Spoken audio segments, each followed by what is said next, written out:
Hey, what is going on, guys? Hope you're having a fantastic week. We just went ahead and skipped the 30-second intro. We just want to get right into this tonight. So good to see you guys. We'll say hi to some folks in the chat in a second.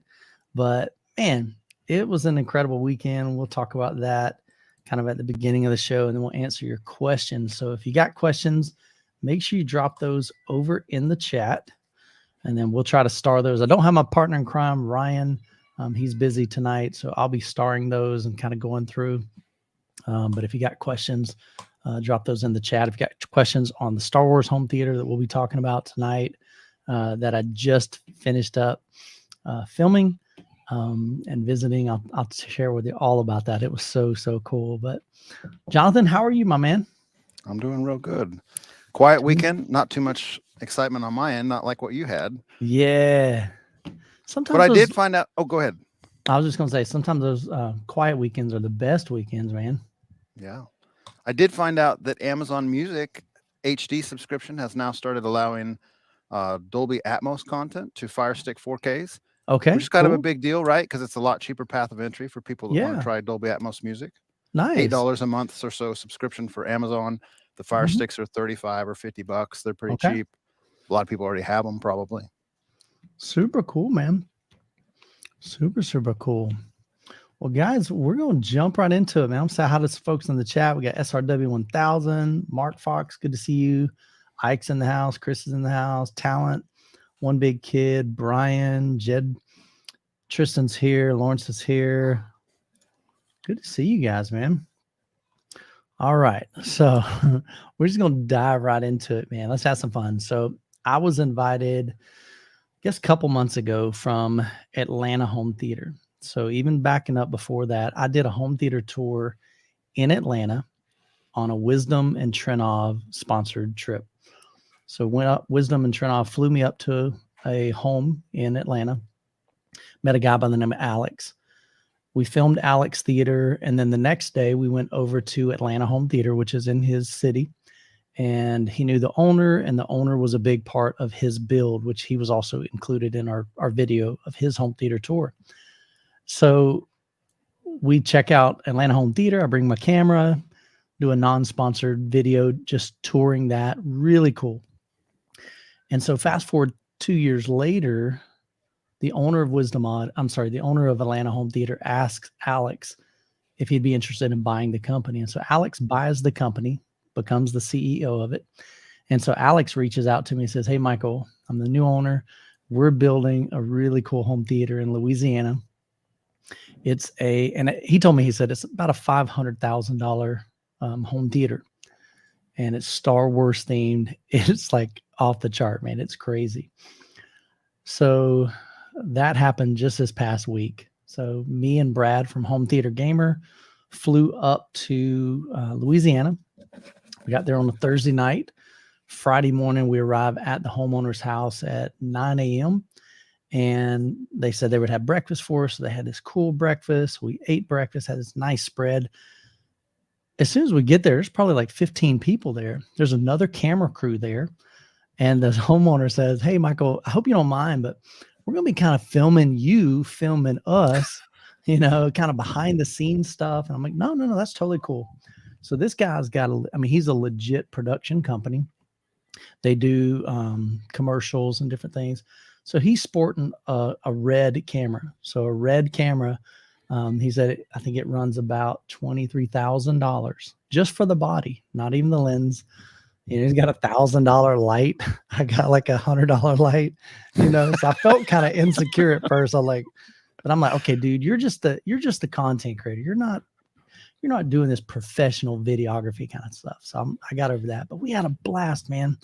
Homeowners were super gracious, super kind. They give us a tour of this home. This home is 12,000 square feet, one floor. And so just imagine a really long rectangular building. So it's really long, and there's one hallway that goes from one end of the house to the other. And as you walk through the house, there are kind of rooms on each side of that. Let's just call it the runway or the main hall. And it's very open floor plan. So, you walk in the living room, and there's this big area that you can, I forgot to mention, there's only 2 bedrooms in this home. because the whole house is designed for, entertaining guests and friends and family and kind of entertaining, just having some fun. So they have their master bedroom, and then they have a guest bedroom. So there's a beautiful, foyer kind of living or sitting area. And then straight in front of you is the pool. It's gorgeous. I'll show some video of that on the home theater tour. They get a big, kitchen, and then they even have a, what do you call it? Like a coffee room. So it's where they make lattes, and it was dope, man. It was so cool. Then they have a living room. Further down, they have a kind of like a small home theater. It was all outfitted with triad audio. So it was all in-wall speakers. That's where they just had a TV, on the wall. But that's where he watches like most of just like TV time. But then when it comes to movie time, then that's when we went into the home theater.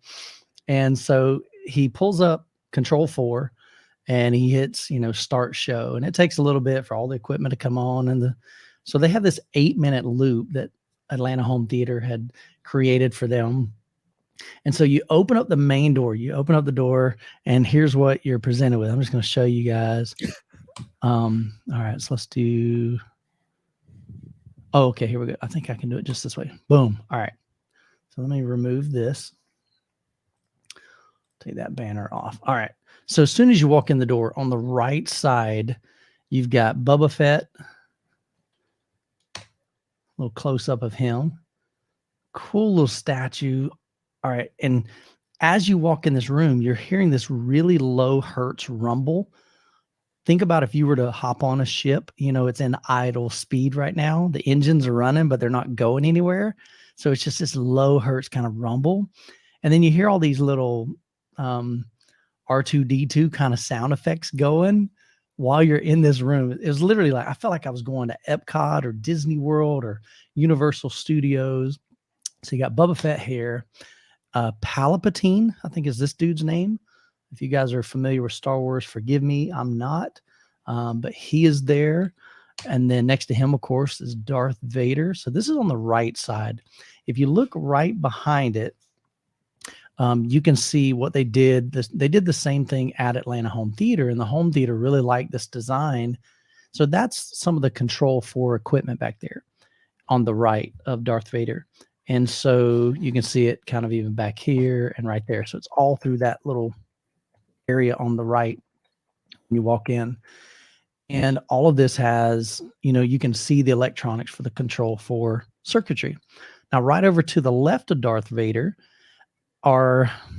there's nothing functional there as far as like there's nothing you can actually do, but it's all these lights that are flickering. And one of that top right light above that green square, right above that was an old camera lens. It has like a big fisheye lens and some circuitry behind it, and it's making noises like beep, beep, beep, beep, beep, beep, beep, beep. It's doing some crazy stuff.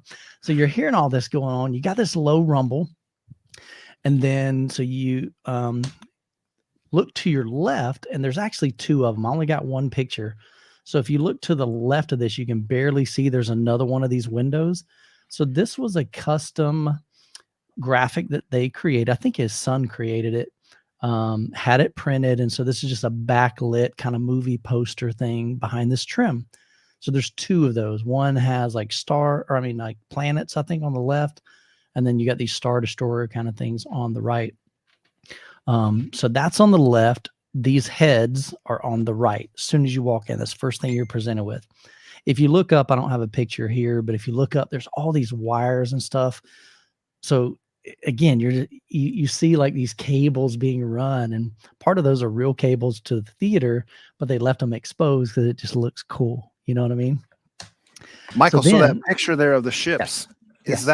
is that like some sort of printed on plastic that just has a light behind it, or is it like a TV screen, or what is it? Yeah, that's what I'm saying. It is a backlit like movie poster. It's not a TV. Okay. So somehow those probably pop off and they can interchange them if they want. I don't know how easy they are to access that.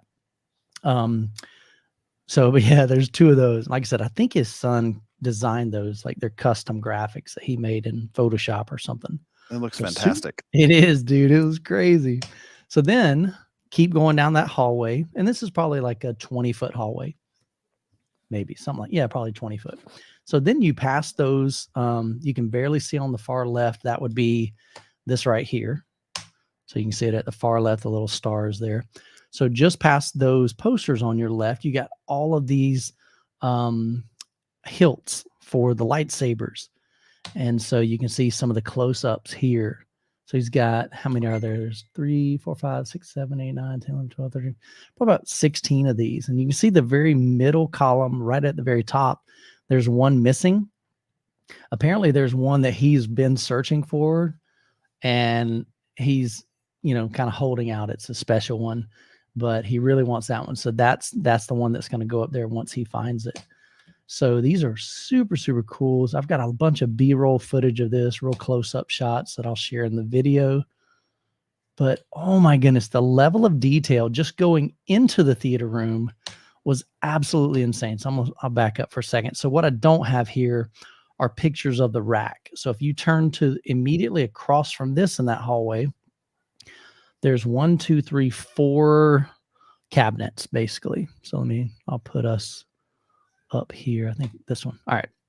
Actually, we'll go back here. I'll come back to it in a second. So there are 4 cabinets, and inside those cabinets, I think the far right one was like a Marantz receiver, and then there's some amplifiers, and then there was a big, we're talking a massive, almost like battery backup power supply, something like that. We talked about in the video. This thing is enormous. I've seen those things at Expona. You might be talking like a couple $100,000 for one of those possibly the power conditioners, basically. Yeah, yes. So they were telling me that really helps to keep the noise floor down in the theater room. Just keeps it super, super quiet. But it was phenomenal. So they got this big thing. So that's all powering stuff in the rest of the house, like because they've got whole house audio through everything. So these are powering speakers by the pool, and speakers in the bedroom, in the living room. And then there was a second to the left of that heading towards the theater room. There is another one. And so it was very similar. So it had like some Kaleidoscope stuff in it. It had another Marantz, some more amplifiers and different things like that.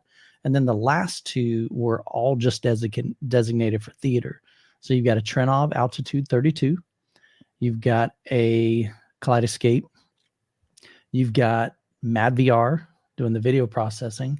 You have, there was a couple of different amplifiers. It was a Altitude 30, there was a Ascendo, I think it's a 5,000 watt by 2 amplifier. Give me 1 second. I will pull it up because I actually put a list of equipment on my personal Facebook page. So I probably won't be able to share both of them because it'll want to, it'll cancel that one. So I'll just read it off here. So it's 11.6 speaker layout. We'll talk about that in a second. But let's see. All right. So we got the MadVR Envy, Trenov Altitude 32. There's 2 ATI amplifiers. One's a 500 watt by 3. So that's power. It's basically biamping the LCRs. There's 2 of those. Then there's 2 ATI amplifiers. Those are 200 watts by 2. So that's for the surround and Atmos. Then there's an Ascendo 5,000 watt by 2 for the 2 subwoofers, their Wisdom Audio, Kaleidoscope, Apple TV. There's an old Sony Blu-ray player, and then Control 4. So that's all in this rack system here. Let me see if there's anything else. And the rest of that is in the theater room. So you get done with that, and I'm looking around like, this is dope. Then over up against the wall, you see the door, just like you would in going into a spaceship, and there's a button on the right. And when we were ready to go in, he said, Michael, reach over and push that button. So I pushed the button, and it goes, I'm like, you got to be kidding me, man. So it opens up, and let's put this back up here. So it opens up, and bam. So you can see down at the far left, I can't zoom in on here, but the far left at the bottom, that's the entrance door that opens up. So you walk in, and immediately to your left is this massive 260-inch diagonal, 20-foot wide acoustic transparent screen from Seymour. I'm like, holy cow. The biggest prior to this, I think, was 206 that I've toured on my theater or on my channel. So big, beautiful. And just by the way, that's not a real image there. That's a photoshopped image. Basically, the only way you could do that to make it look nice with any projector, if you've got all the lights on, it's going to be washed out. If you got all the lights off, you'll get a good picture on the image, but then you can't see anything in the room. So I always fake it when I show like a front thing. Just looks cool. So if you're wondering, but everything else is legit. That's a still image taken from the video that I filmed. So this is the front. So you get this big, massive screen. Behind that screen, you're looking at 3 Wisdom Audio towers. And my understanding, these are like modular. So you can see there's like 3 stacks, or does that make sense? There's like 3 speakers stacked for the left, 3 for the middle, and 3 for the right. What do those stand about 8 foot tall, 10 foot tall? Yeah, I think the screen is, let me go back to my notes. The screen is 8.5 feet high. So it's 20 foot by 8.5 feet. So that gives you, so they're probably about 7.5 feet tall, something like that. Massive. Somewhere back there, I'm not real sure, but back behind there are 2. These are Wisdom Audio. Those are the line 3s. They also have 2 Wisdom Audio STS subwoofers. So these are monster subwoofers.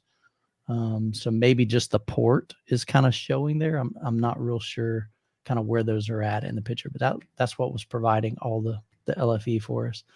And then looking around the room, you can see at the front right, there are 3 little triangles over there.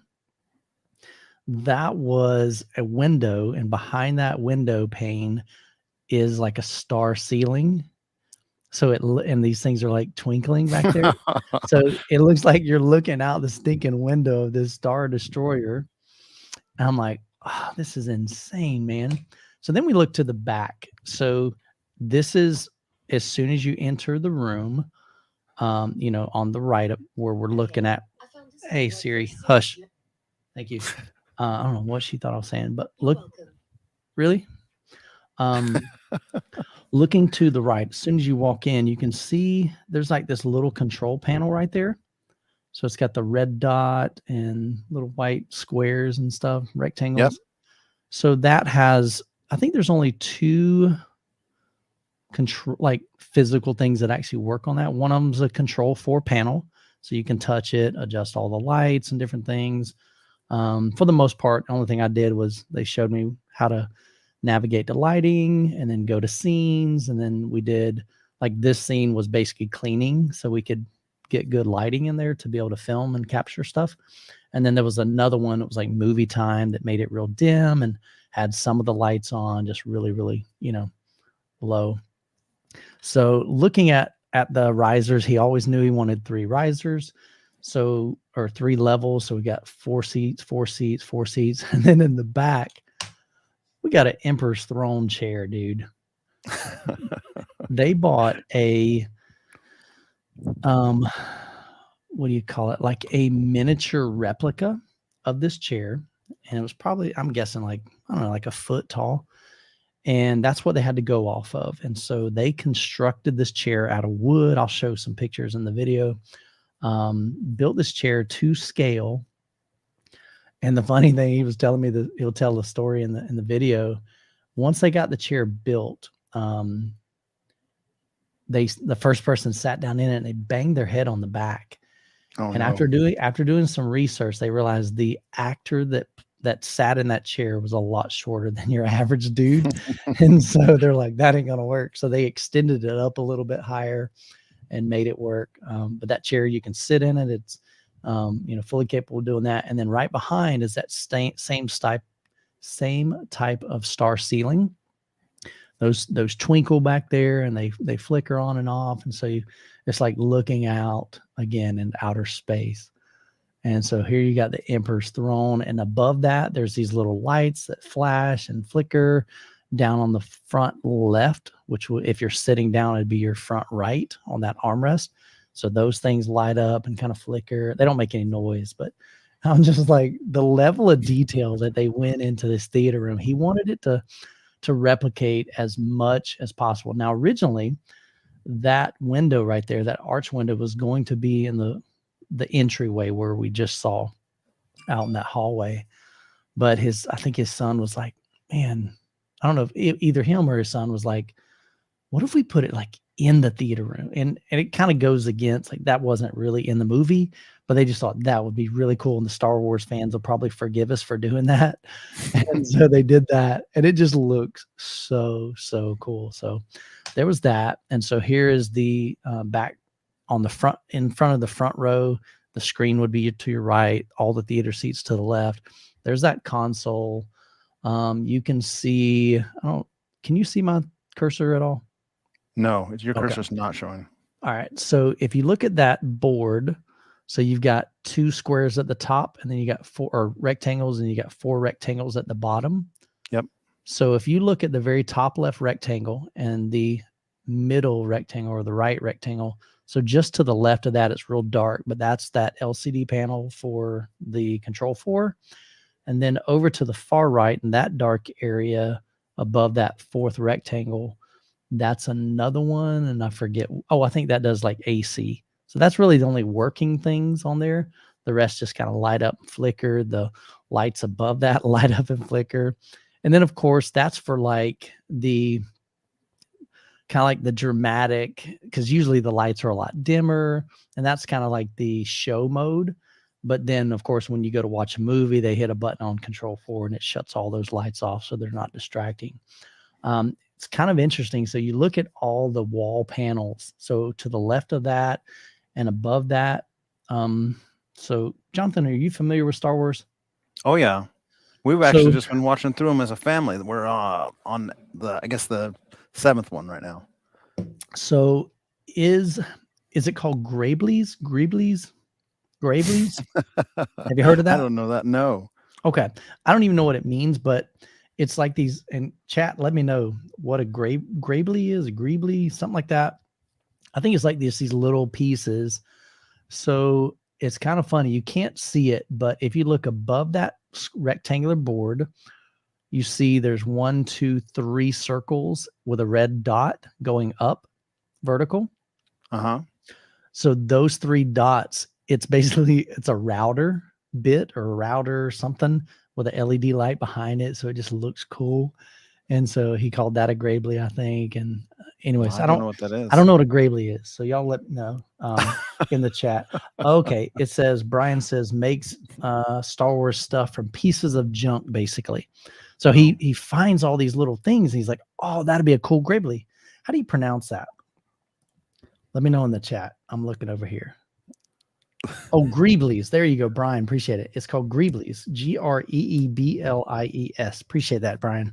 So yeah, so he says piece of junk. So that's what they do. They find different things. They're like, oh, that'd be a cool greebly. One of the greeblies is, if I can go back to, let's see. No, I don't really have a picture of it. Yeah, you won't be able to see it. Anyway, so up against that left wall beneath the those 3 windows over there that looks to the outside, there he had bought a R2-D2, and the R2-D2 came broken, and so he reached out to the guy and he says, hey, can you, this broke, can you resend the parts or whatever? But he never heard back from the guy. So he didn't want to throw this thing away. It happened during COVID. So he didn't know, like, man, did he not make it through COVID? I don't know. So he said, instead of throwing this thing away, what if we just kind of throw R2-D2, some of his pieces, and integrate that into the design? And so on the wall, I've got some close up in the video that I'll be posting. It has, R2-D2's leg just in the wall, and it's painted the same color. It's gray. And then there's some greeblies of R2-D2 throughout the room. And it's almost like these little Easter eggs of R2-D2. So Super, super cool, man. But this thing was phenomenal. Let me see, was there any more pictures? Yes, that's the last one. So this thing, sound wise, absolutely amazing. Tactile base. This is a big, big room. We're talking 20, I think it was 25 foot wide, 35 foot deep, and 16 foot tall. So it's a big room, a lot of space to fill.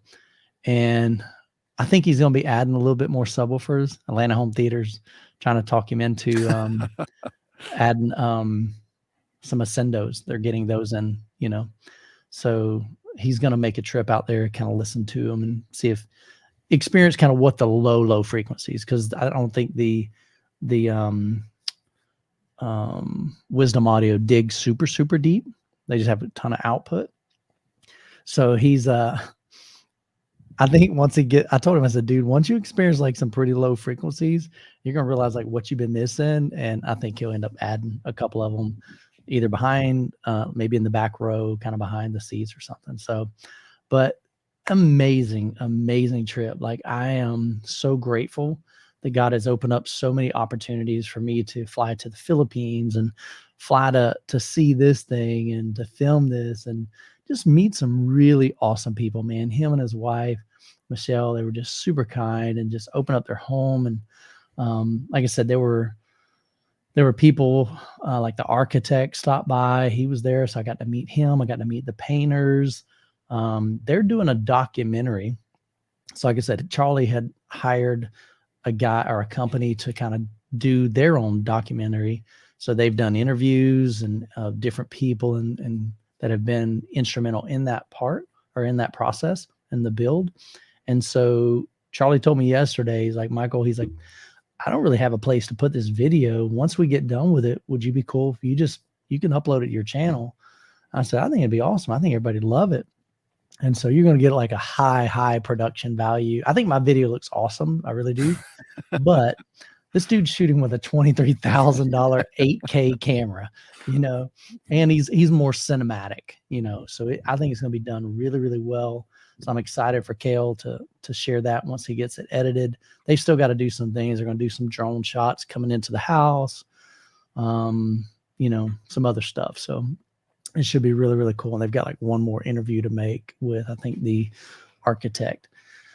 So I'm going to get my video. That'll probably go live. And then at some point, I'll do just like an intro of what the video is about. And it'll tie into that video.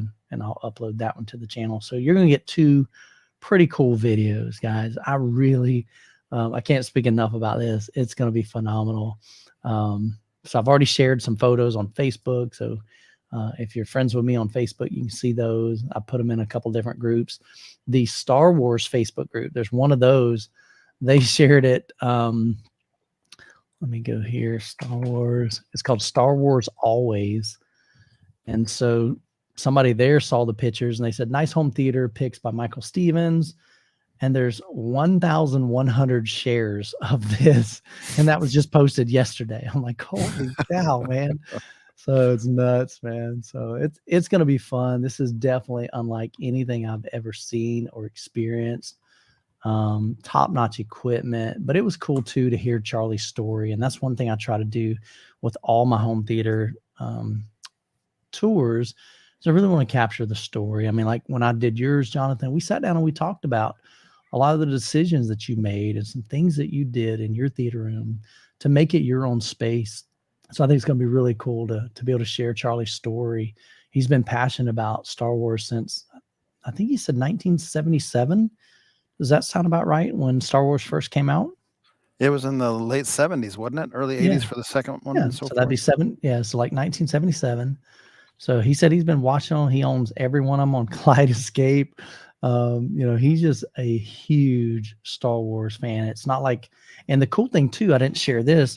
So those pieces on the wall, one thing when I first walked in, I'm looking around, I'm going, man, there's not any acoustic treatment in here. And my brain's thinking, this might not be so hot. They did everything out of MDF. All the panels on the wall that you see that are cut out that make the design. Let's see if I can put this back up here. I think it's that one. Yeah. So you can see all the gray pieces over on the left that even looks like vents. those square vertical panels, the middle vertical panels. All of this is wood. Behind the all that gray back there, that's all MDF wood. So he did a lot of research. You can see all across this thing, MDF, MDF, MDF. Very, very dense. Of course, they built kind of like a room within a room, tons of isolation. They can crank it up and go out in the kitchen. You won't even hear the theater room. I mean, it's very, very well insulated. But the room, Chuck Gerlach came and did the calibration for it. And Chuck knows what he's doing. He's been doing it for a long, long time. And he told him, he said, I can already tell this room is going to measure probably very well just by what he was hearing and, audibly. And so it was so cool, man. Because, of course, he didn't want to just throw acoustic panels up, but he also didn't want to just do something just for aesthetics and have horrible sound. You can't have that. Right. So he just did a bunch of research and he's like, you know what? I think this will work. And so they cut each one of those things out by hand, hundreds of pieces, glued them onto the wall. Crazy, crazy, crazy. So if you have questions regarding that, I'm going to start going through some questions. I haven't read anything. I haven't started anything because I am not a multitasker, guys. Y'all know that by now. So I'm literally going to start back at the beginning. So if you said something later on, hang tight. So we'll go through these as quick as we can. So did you mention what projector he had in that room? I did not. Sony GTZ 380, $80,000 projector. Yeah, plenty bright too, right? Yeah. You need, for that big of a screen, you've got to have a powerhouse, and the Sony GTZ 380 will do that. And was it in like the hush box, like above the Emperor's chair? That is correct. So I don't know if we can see it here. Let's see. Okay, so right above the arch up there, you see that black cave right above the arch? Yes, I do. The little rectangles, horizontal rectangle. Yep. So that is the hush box. And so it's behind glass, so you don't hear it. Let's see if I got anything else. Yes, I didn't take a picture there. So it's right above that arch. You can see it right back there in the middle. So is that like another equipment room back there, or is it just solely for the little projector? Did you go back in that? The little projector. That thing is massive. Huge. Yeah, it's huge. I did not go back into there. What I did do, they took me up in the attic. Guys, go on to my TikTok. I think I posted it on my YouTube shorts. I think. I know I posted on TikTok. They put planks through, I mean, we're talking 4x8 sheets of plywood all the way down his house. And so we just walk and you can stand up. It's crazy, man. You've got access to all of the capacitors. I don't know what all they are. Transformers, maybe not capacitors, maybe transformers and stuff for like all the lighting, the control force stuff. One of the rooms is totally enclosed. I've got another short video on my TikTok for that. It was crazy, man. But so I didn't go into that room. So I don't know, but I'm sure there's easy access to that. There's a room because, this house was just designed very cool. And you go out in the garage and come in the back of those 4 cabinets and you got easy access to every component. The wiring cable management on that thing is like an art form. And when I went over to Atlanta Home Theater, that was one of the things they had. You can see the wiring and how they spend time doing this stuff right. Like they know what they're doing. So it was rad, man. So, all right, let's go through some of these. SR1000, as a huge Star Wars fan, looking forward to seeing this theater, even if it's more like Hoth Inn, Wisconsin, right? And Death Star. Super cool. I wish I could like hit tab or something. I don't know how to go through these other than just physically clicking. Star Wars Home Theater ruined for all the other theaters. Yeah, it was sick, man. Super, super sick. Let's see. All right. So were those huge tower speakers in the $1 million theater? So yeah, so we showed those earlier. That would be these right here. Those are Wisdom Audio. Let's see. The model is, what did I say? LS. Let me go back to my post here. Sorry, I'm on Facebook. Those are Wisdom Audio Line 3s. So I think they have a series even higher than that. So these aren't their biggest speakers, but they're fully quite capable. Yeah, if you like the video, definitely help out the algorithm, get it out to some more people. Let's see, Andy's coach. Okay, so you are talking there. How much of the spatial audio tracks on streaming servers? All right, so this is a question for you. How much of the spatial audio tracks on streaming services are natively mixed, and how many are just upmixes? Any idea? That's a great question. And even if they're labeled as Dolby Atmos, there's some weird stuff on some of the spatial audio tracks that make me think it wasn't mixed by a person that way. Like it's almost seems like it's some sort of machine doing it, or at least maybe not maybe not the way I'd mix it sometimes. So I don't know the answer to that. You can absolutely tell if it is truly Dolby Atmos versus the other, because your receiver will actually flash into Dolby Atmos and you'll know you're getting Dolby Atmos incoming signal. But I don't know whether it's truly like mixed by a human that way. Okay. Some of the tracks, I mean, we've talked about some in the Kansas City group lately, because some of us are getting into that and kind of enjoying it. It's probably being generous. It's probably like a third of them are great and better than the 2-channel versions, and 2/3 of them are questionable. You know, like they have a guitar coming from the front ceiling speaker, and you're like, why is that up there? You know, so it's kind of just sort of weird stuff just to do it. But it's enjoyable nonetheless, and it's fun to explore. I think that's the key. It's fun. It's not meant to be an accurate representation of where everybody is. It's just an interesting and almost artistic way of representing that song and listening to it. So super cool, man. Let's see. Nothing compares to the theater in Germany. So Michael, I think you're probably referring to the video of Shane's where he flew over and he visited a Ascendo theater, and it has like an 80-inch, subwoofer. So that is a big monster. Absolutely. Maybe in bass more than likely. I mean, 80-inch. The Wisdom Audios, they're probably not going to be able to compete with that, because that's insane.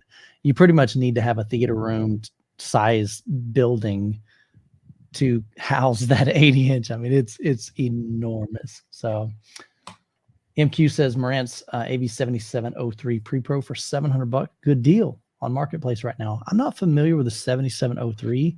I've had the 7705 and 06. I think they're phenomenal processors. Jonathan, do you know about the 7703? Looks like it's 2017 model. It's not going to have HDMI 2.1 if you care about that at that age. Looks like it's 2200 coming out. I'm sure it still works fine. It'll probably depends on what your needs are. Like I'm sure it would be a good receiver. And really the most limitation would just be the HDMI 2.1. If you don't care about that, it's probably just fine. Yeah. Tristan says, I will take the Star Wars theater in 1977. Star Wars was the first movie I went to. And that's what Charlie was saying. He's like, that's what got me into this hobby. I mean, he's so passionate about Star Wars. And he's been following this franchise for decades. And he's like, you know what? We need to do this. And originally it wasn't. His son was like, let's do a Star Wars. He's like, you realize how much work that would be like to do it right? He's like, and then I think what happens, he went to Galaxy's Edge. I guess it's like a Star Wars theme park kind of thing.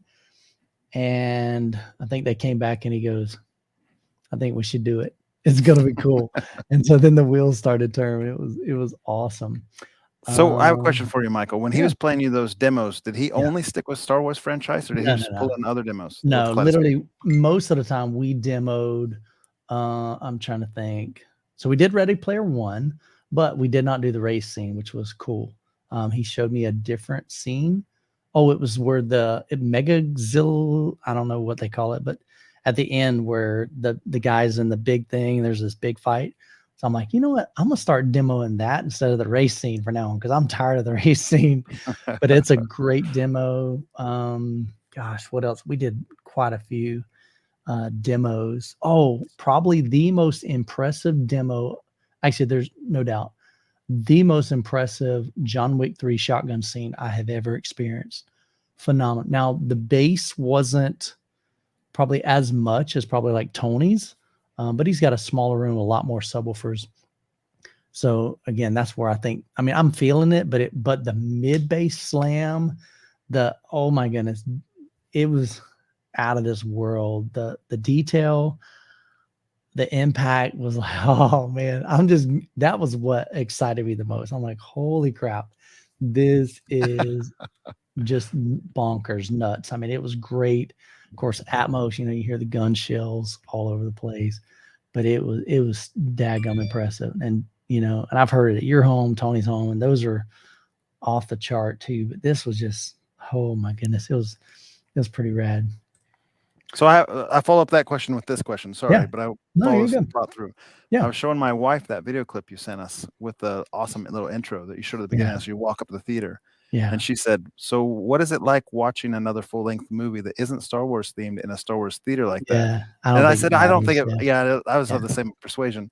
But I was wondering, does it get dark enough in there? You said all those console lights can turn off and can the room just disappear? I don't think the room, the room doesn't totally disappear. The only distraction that I saw, and I think I mentioned to him, is those 3 windows in the front right. If you're sitting low, if you're sitting on that front row, and they said, look, the front row, they're not that great seats. I mean, we tuned this thing for the middle row and the back row. So the front row, they're okay, but so like that's where the kids sit when they watch movies. But there was a reflection over there, so that part definitely would be it's not going to totally disappear. So this is one of those rooms, of course you could do a black bat cave, but that's not what they were going for. So like I said, you can shut off the lights. In some of the demos that we were doing, they left the part of the light for the entryway, that door that opens up, and so that was casting onto the corner of the screen. But he said, we can easily just turn that off. So, all right, let's see what else we got up here. So we were working my way through all of these here, guys. What else? Rumor has it that Black Panther Wakanda Forever will stream the new IMAX enhanced DTS formats on Disney Plus on Wednesday, February 1st. Cool deal. 12,000 square foot, only 2 bedrooms. It was a incredible entertainment space. Really beautiful, just very well done. Cool thing in the master bedroom, they take me in there, and there's 3 levels of closet stuff, for the wife and his too. But I'm looking at the wife's clothes, and they're nice and neat, organized. And I said something like, is there like one of those ladders? When you go into a big library and there's a ladder that kind of slides over, it's on rails or something. He's like, yeah, he said, we pull out a step ladder to get up there. And I'm like, oh, okay, cool. And he pauses for a second. He's like, man, we ain't got no step ladder. He walks over, hits a button. This whole thing. I was like, that is so crazy. There's so much automation in this home. Of course, you got shades in the pool area that come down, so you have some privacy in the hot tub and pool area. And it's a massive pool, hot tub kind of thing. The water bubbles up and it overflows into like these rocks that are around it, and it goes down into a grading system, and then it gets recycled back through that, pumped back into the system. So, but there's automation all through the home. Of course, there's whole house audio through the home. And then there's in the area where you have the coffee bar, the top of the island is quartz, and beneath the quartz is like some type of LED lighting. So they can change that LED lighting to make the quartz light up. And in the video, I just showed like pink or something like that when we walked over to it, but they can change it any color. I'm like, it's just bonkers, man. It was so much fun. Chris says, Youth Man, might it be the Star Destroyer noise you're speaking of? I don't remember. Oh, yeah. So the low hertz rumble. Yeah. So that basically is like I think they call it the Death Star. So we were hearing that low rumble there. Yep. Emperor Palpatine, I guess is how you pronounce it. Let's see. Man, this is how you do home theater. It looks like you're on a set it was absolutely like a set movie. Phenomenal. Let's see. Why is Youth Man hosting a live stream when he should be editing the footage from the Star Wars theater? Yeah. The force is weak with me for sure, man.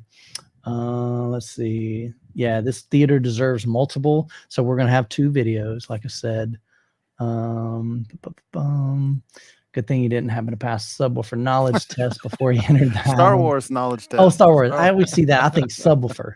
Yeah, so that's short for Star Wars. Doesn't Kaleidoscope have the same sound as a UHD Blu-ray? My understanding now here. All right. short version, Kaleidoscope, they'll claim that you get the mezzanine file. It's bigger. I don't know if anybody's ever really done any studies to see, is there a better image quality, but it's at least equal to what you get on a 4K disc, So whether or not it's a little bit better and can you see that, I don't know. But yeah, so the Kaleidoscope just adds so much. They did have a cheap Blu-ray player in there. I say cheap, like a Sony Blu-ray player. And somebody commented on the video or on the thing I posted. They're like, all that, expensive system. He's got this cheap Blu-ray 4K player. I'm like, do you realize like he doesn't even use it? I mean, why would you come from the Emperor's throne to walk down into outside the room? Probably, yeah. So you'd have to open up the cabinet. I mean, nobody's doing that. I don't even know why it's there. They're using, Kaleidoscope for everything. So that's not even an issue. Let's see. Yeah, that's true. I thought about watching like a bunch of Star Wars before I left, but I'm like, you know what? It's just going to allow me to ask some genuine questions, about, his passion and everything. Hey, youth man, might be late on my question. What are the dimensions of the room? So it was 25 wide, 35 deep, and it was 16-foot ceiling. So pretty big room. And that doesn't include the hallway, that entryway. Cool Wisdom Audio. All right. Yeah, I'm literally going through every one of your questions here and comments. So Michael Walker, Kaleidoscope has a potential to sound better because they get the uncompressed file from the studio, whereas the Blu-ray is always compressed. So again, how much can we hear that? Don't know, but good to know. The good thing with Kaleidoscope is, think about this, a physical disc has only so much space. Like it physically can only hold so much space on a 4K disc. So by the time they add high resolution audio, high resolution video, subtitles, different deleted languages, scenes. Yeah, deleted scenes, all that extra stuff, at some point they may have to almost like compress that file down a little bit to save some storage space so it all fit. So at least with Kaleidoscope, they don't have that, so whatever the file is, that's just the file. So there's lossless compression discs. For those, there'd be no benefit. Love the throne chair from the Jedi. It was awesome, man. Yeah, so this is true. SRW 1000 Emperor has the worst sounding seat in the whole theater. That is correct. I mean, this literally was just the cool factor. I mean, honestly, he did this, and of course, he put it in the back of the room, and it's not really that comfortable of a chair. He sat in it a little bit for the interview, but I told him, I said, look, we'll move to something more comfortable here for the interview part. But I at least want to start off with you in that chair because I think it's really dope. So that was really more for Instagram posts when people come over and they want to take a selfie and, take some photos. So, Sohail, is there a video of this theater? There is not now. There will be. I'm actually editing it. I was editing it on the plane ride home, got through some of it. Pretty much I'm at the part where we walk through the home and then we go into that hallway. So that's kind of where I'm at. So I still have a lot to edit. So I would say, definitely by the end of this week, I should have it done, but maybe even sooner, Wednesday, something like that. Let's see. All right. The sound isn't that much data, so there's no need to compress the sound on Blu-ray UHD. Most of the data concerns is the UHD video. All right. Yeah, so we talked about the greeblies. So Michael says, I understand that Avengers Endgame is more data on the Kaleidoscope. However, most of that data is video. Don't see how that affects the sound. Yeah, so we talked about that. Jonathan, I don't know if you're following where I'm at in the comments. You're probably like way down at the bottom. Okay, so this is for you. How about this is for you? So can someone clarify Jonathan's comment on Atmos on Fire Stick? I'm in the hospital and can't check for myself. Hope you're doing okay, man. Hope everything's going well. Hate to hear that you're in the hospital. I thought Atmos was going to be on the Fire Stick box, not the stick. So Jonathan? You're right. So was it last week or 2 weeks ago we talked about this a little bit? It was only on the Fire Cube at that time, but things have changed. They actually released an update this last week that put it on the Fire Stick.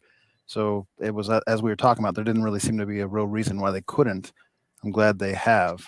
You have to go into your Amazon Music app and you open up on the left-hand side. There's some menu options. You'll find the thing that says spatial audio and you'll turn it on.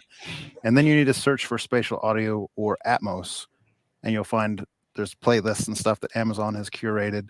And you'll see like a Dolby Atmos label by the music that has Dolby Atmos. Now, one thing, when you get back to your home, I have the Apple TV that I've been listening to spatial audio on, Dolby Atmos on. And it's the Apple Music subscription that's like $11 a month.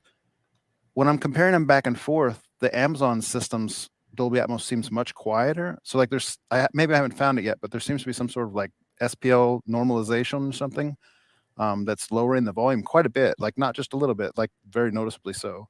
So if anyone knows about that or has found it out, let me know in the comments if there's a fix for that. I'm still kind of hunting pecking. I just tried it out today for the first time, so I'm just getting my feet wet with that Ecosystem's spatial audio. But they have a lot of good songs in there, maybe some different content even than Apple so far. So it's nice to have another offering. Now this is probably the third offering. I think you had Tidal and you had Apple and now you got Amazon. So we got 3 options now, all different prices and all different products. Nice. All right. So I tried to star some of these. So I'm not sure how I'm going to come back, but we'll try this. So I got a couple thoughts here. So I've been a Star Wars fan since '82 and never heard of Greeblies. What's wrong with me? Had to go Google it now. Yeah. You're in good company. I had to ask him in the video. I'm like, is it called Greeblies? Greeblies. Okay. And I still didn't really know what it was. So glad you guys clarified it for me. It's okay. Youth Man hasn't seen Star Wars. I have seen one Star Wars. I think it was Return of the Jedi. That was a long time ago, man. But I was totally nerding out on this thing. I bet I spent 10 minutes just in the hallway, like looking around at all the because when you're at a theme park, you go through so kind of quickly and you miss all the details. I'm like, dude, I got time to check this out, So it was so much fun. Michael, did you get interviewed by the other company shooting behind the scenes footage? I did. So they kind of asked me. It was kind of funny because they set up lighting and camera gear and out in his studio where he does like his video editing, because he's a video editor as well. And they're getting a lighting setup. I'm like, I started getting kind of nervous, to be honest with you. I'm used to being in front of camera, but I've got like 8 people in the room. They're watching me. We got these big lights, and they're micing me up and all this stuff. And I told him, I said, I'm used to being on this side of the camera, but it's different. He's like, yeah, it's kind of like you're on the other side of the tracks, but in the other town or something like that. I'm like, yeah, something like that. So, but I got I started off pretty good, and it's just off the cuff of what I'm explaining, who I was, why I was there, my experience, experiencing this whole system. And I mean, I'm just in the middle, I'm flowing good, and it just like nothing. It just, the brain shuts off. Somebody pulled the plug and I just went, dang. I'm like, I didn't know where I was going. They're like, dude, that was going so good. So then I do it again, and it was a one take. So whatever you see in the video, I don't know if they're going to do the whole thing, but they'll probably just take a bit and piece of it, So, but yeah, so they did interview me on that. How did the theater sound? Like I said, it was phenomenal. It really, really was. I would have loved to have even more bass than just the 2 Wisdom Audio.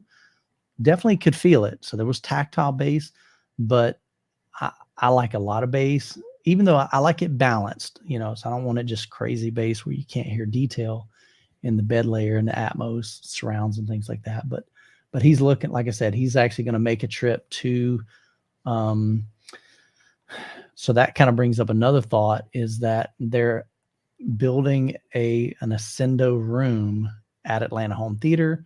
And so once they get that set up, he's going to fly down and check that out. He may end up buying some subs from him if he likes them. And, but Alex is going to fly me up there again, and we're going to film that. And then Alex is even adding some Ascendo subs in his theater room as well. So that'll be some more content coming. Any word on M-Wave tickets? So I reached out. Kind of the last thing we're waiting on is we're developing that VIP structure, because I don't want to send out regular tickets and then say, oh, by the way, now you have the option to do VIP. And then you're like, well, I bought a VIP or a regular, but I want to upgrade. It was just a hassle last year. So I'd rather introduce, here's all the options. You pick what you want. But I'm still waiting for Sheldon. He's going to be doing, I don't know if you heard that, Jonathan. I did. Yeah. So I'm waiting on him to get me his information so I can upload that to the website and share some photos and his home theater tour and everything. So once we get that, easiest thing, make sure you're subscribed to the M-Wave newsletter. What we're talking about is the show that Ryan and I are putting on.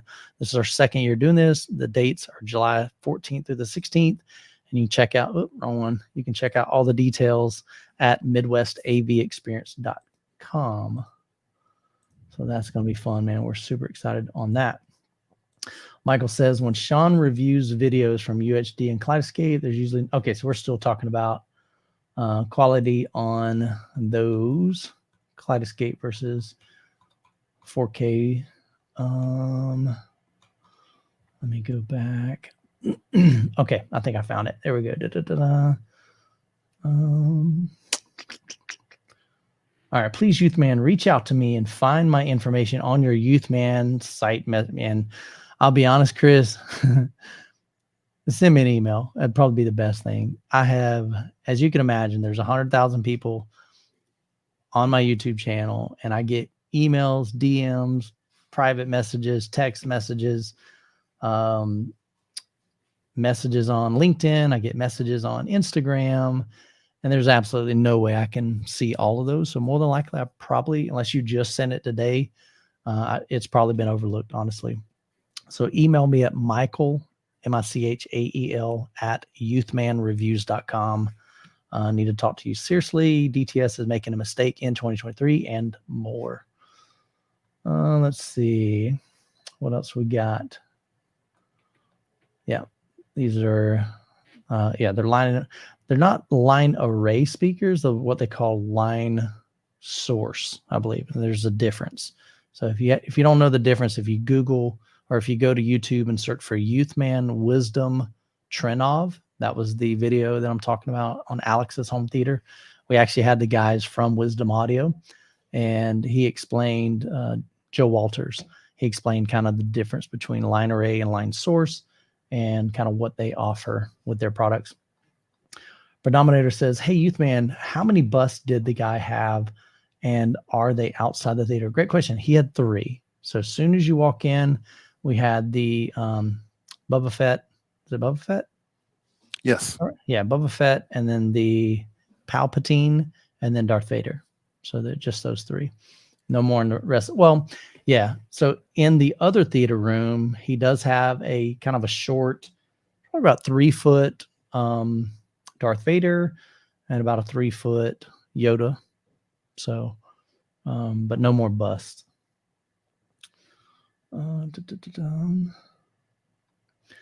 Man, there's a lot of comments. Holy cow. I'm trying to go through it.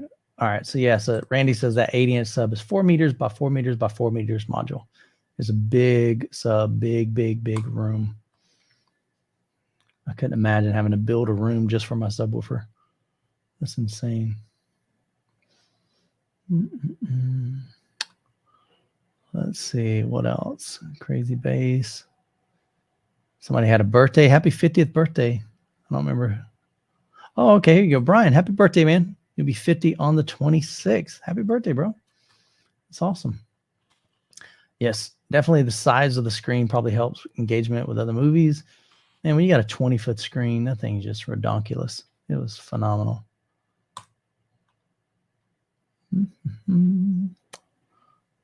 My home theater. What's up, Michael? Good to see you. Let's see. Is Valencia's theater seats overrated and priced? Couldn't tell you if they're overrated and priced. I have them. I've reviewed a bunch of them on the channel. I've been to people that have had them. I really like them. I don't know how they compare to other companies. Some other companies, I've seen their designs and they don't look very cool. I have no idea how they feel. Jonathan just ordered some from. Where'd you order yours Not from? Valencia. No, but I'm saying like another company. Yeah. I ordered mine from Alibaba. Yeah. Taking a little risk. Wow. So I'm doing directly the source, so I can get the color I want of something that Nebraska Persian Mart sells. Yeah. So there's definitely other, brands out there. Best thing to do is shop around. We are going to have 3 Valencia theater seats at M-Wave this year. So you can check them out for yourself, see what they feel like. We'll have the Tuscany Ultimate Theater Luxury. So those are the premium ones because they offer some cheaper ones. They're about $1,000 a piece, which that's expensive, but to some people that is very, really cheap. They may be used to spending $4,000. So really just depends on who you are, what your budget is. And so if $1,000 a seat is expensive to you, then Valencia is not a good fit. There's definitely other theater seats out there. There's used theater seats. That's what I started out with in my home theater, and they worked great for years. And then they kind of looked like booty and from my booty. And they look, my kids said, Dad, your theater seats look sad. But they didn't say it until the new Valencia seats came in, and I put them in the front row, and then I had my other ones in the back, and they were like, oh, wow, Dad, your theater seats look sad. I was like, dang, thanks, guys. And so, but I love them. They're super, super comfy. I love all the features they've got. There's only a couple things that I wish they would change, and it's mostly with LED. I wish they'd point the LED down at the floor and not up at my screen. But when I'm watching a movie, they all turn off anyway, so it's not a big deal. But still just seems kind of weird that they're shining out like that. All right, good question. Juan says, how old is this gentleman from that Star Wars home theater? He's 54. So 54 years old and retired. So let's look here. Hey, Mike, did you listen to any music in that home theater? We actually did not, that I can recall. I don't think we did any music. We didn't do A Star is Born. We didn't do concert DVDs. It was mostly just movies on Kaleidoscope. And he was just kind of scrolling. We're like, oh, let's try that. That would be cool. He told me later on he did Overlord after I had left because they told him, they're like, look, you got to check out Overlord. So he bought it while I was there, but we forgot to check it out. He's like, Michael, that was insane. It's great. He's like, it's not that great of a movie, but man, the demo quality put them subs to work, man. He said it was. I haven't seen that one either. What's that one about? What's the premise? No idea. Don't know. Yeah, it's called. I've heard of it, but I don't know what it is. But it's called Overlord. All right, let's see. Still looking through.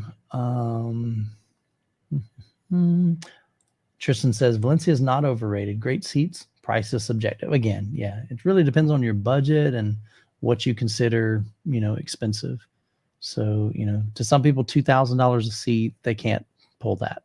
So the ultimate luxury is not going to be what you're looking at. You may want to look at their regular, like Tuscany or Oslo. Those are about $1,000 a seat. They do have some other models even cheaper than that.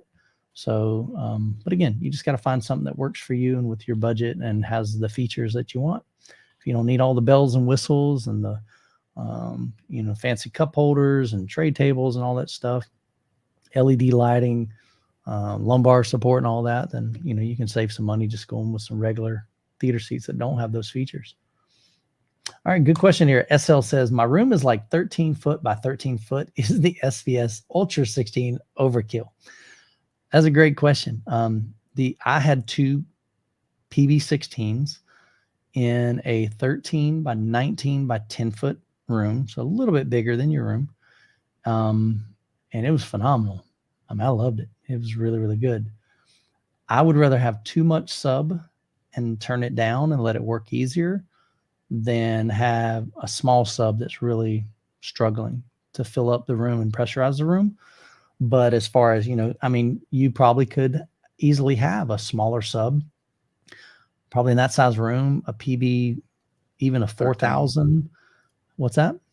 Yeah, you're right. The 13-inch ones. Yeah. So like the PB 4,000 would slam, maybe even the PB 3,000, but that's kind of where I would lean. One of those. But if you got the money, get that, because think about it. One day down the road, if you end up getting a new home or you move and you get a bigger room, you've already got a killer sub, and you can always buy another one if you need it. So I always try to recommend people get a big sub. Very rarely have I ever seen somebody buy something too big and go, man, I should have bought the small one. It's always the other way around. They buy the small one and go, man, I wish I would have bought the bigger one. And same thing with screen size. I've never seen anybody order a screen and go, wow, that 150 inch should have went with 100. That's just too big. It's usually the opposite. They're like, 100, I thought it'd be bigger than that. And then they go with end up selling it. So, but yeah, Dark Force users hate comfy chairs, makes them less mean. I love it. All right. Oh, there you go. Oh, good question, Adam. Michael and Jonathan, who's the rebel? Who's the Imperial? Depends on your point of view. That's the age-old question. I think honestly, me and John, we're pretty nice guys. So we might both be on is the Imperial side the good side, I'm assuming? No, the rebel side in Star Wars is the Luke and Leia characters. Oh, so they're rebelling against the Imperial. That's right. Okay. So yeah, I think I'll be on the rebel because I've always been the good guy kind of thing. I don't see myself as a villain. And Jonathan, he's too nice and kind. So I think we're both on the rebel side. Good question. Yeah. Let's see. Okay, good question here. Paul says, any movies you think I should not watch for a Christian family like Black Adam? Brother, that is going to be your conviction. You have to decide what's best for you and your family. And whether you're Christian or not, you're going to have to determine, what's appropriate for your family. Whether because sadly, nowadays, even PG-13, sometimes it's pretty raunchy, so you got to figure out what age are they, how much of the world are you going to let them listen to. So again, I can't tell you your convictions. I'm a Christian. Jonathan's a believer as well. Study the Bible, see what it says, and just ask God to kind of lead you, and you make the right decision for your family. So I don't ever try to tell somebody, because you can go down as hardcore as you want, say, well, you shouldn't listen to any secular music or any secular films. And I don't know, Jesus said or not Jesus, but he said we have to be in the world, but not of the world. So we just got to be willing to live differently.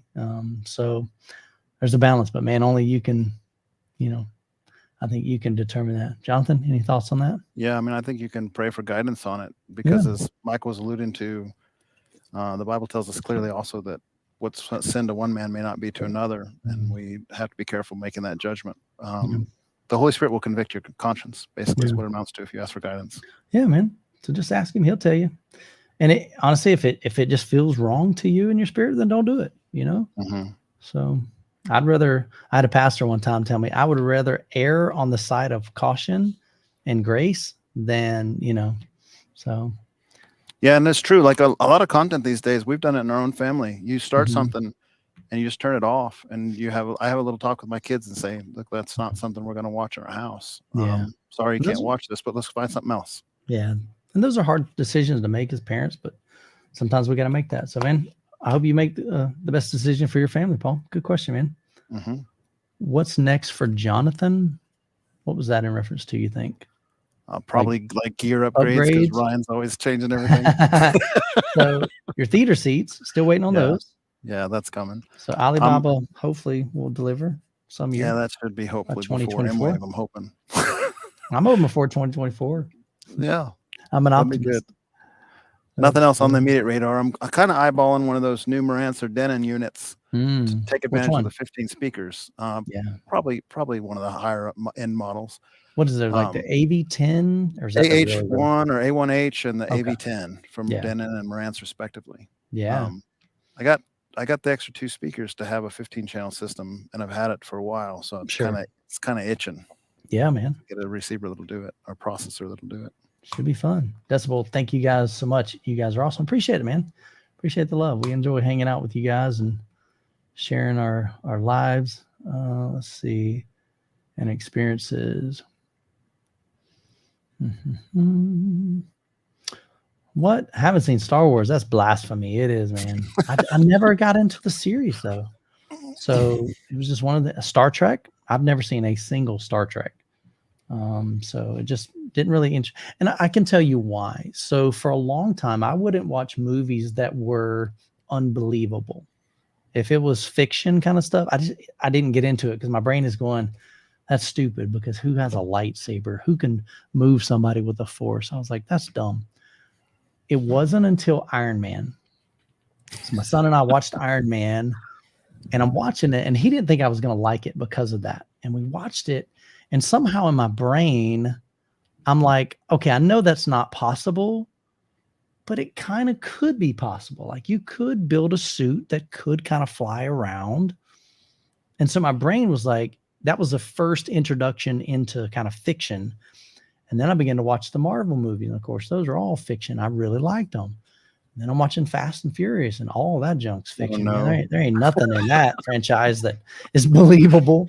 You're jumping across canyons and craziness. But somehow I'm like, and so that just started my brain to allow it to accept stuff that wasn't believable. But yeah, I haven't seen but just one Star Wars. Ray, good to see you, man, from Australia.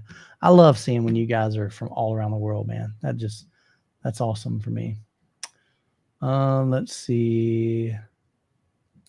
Okay, here's a question. So I don't know if I have the exact answer. From what I've heard, Kaleidoscope doesn't do Dolby Atmos. Actually, it does, from my understanding. Now, as far as IMAX, I don't know if it does IMAX, like IMAX Enhanced, I'm assuming, or maybe the IMAX video. That part I don't know. Actually, but think about this. I know when you watch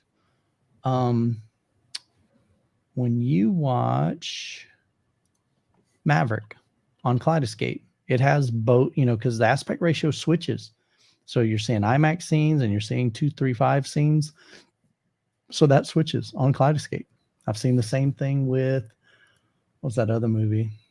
There's several of them, but I've seen demos of that. So my understanding, it does handle IMAX video.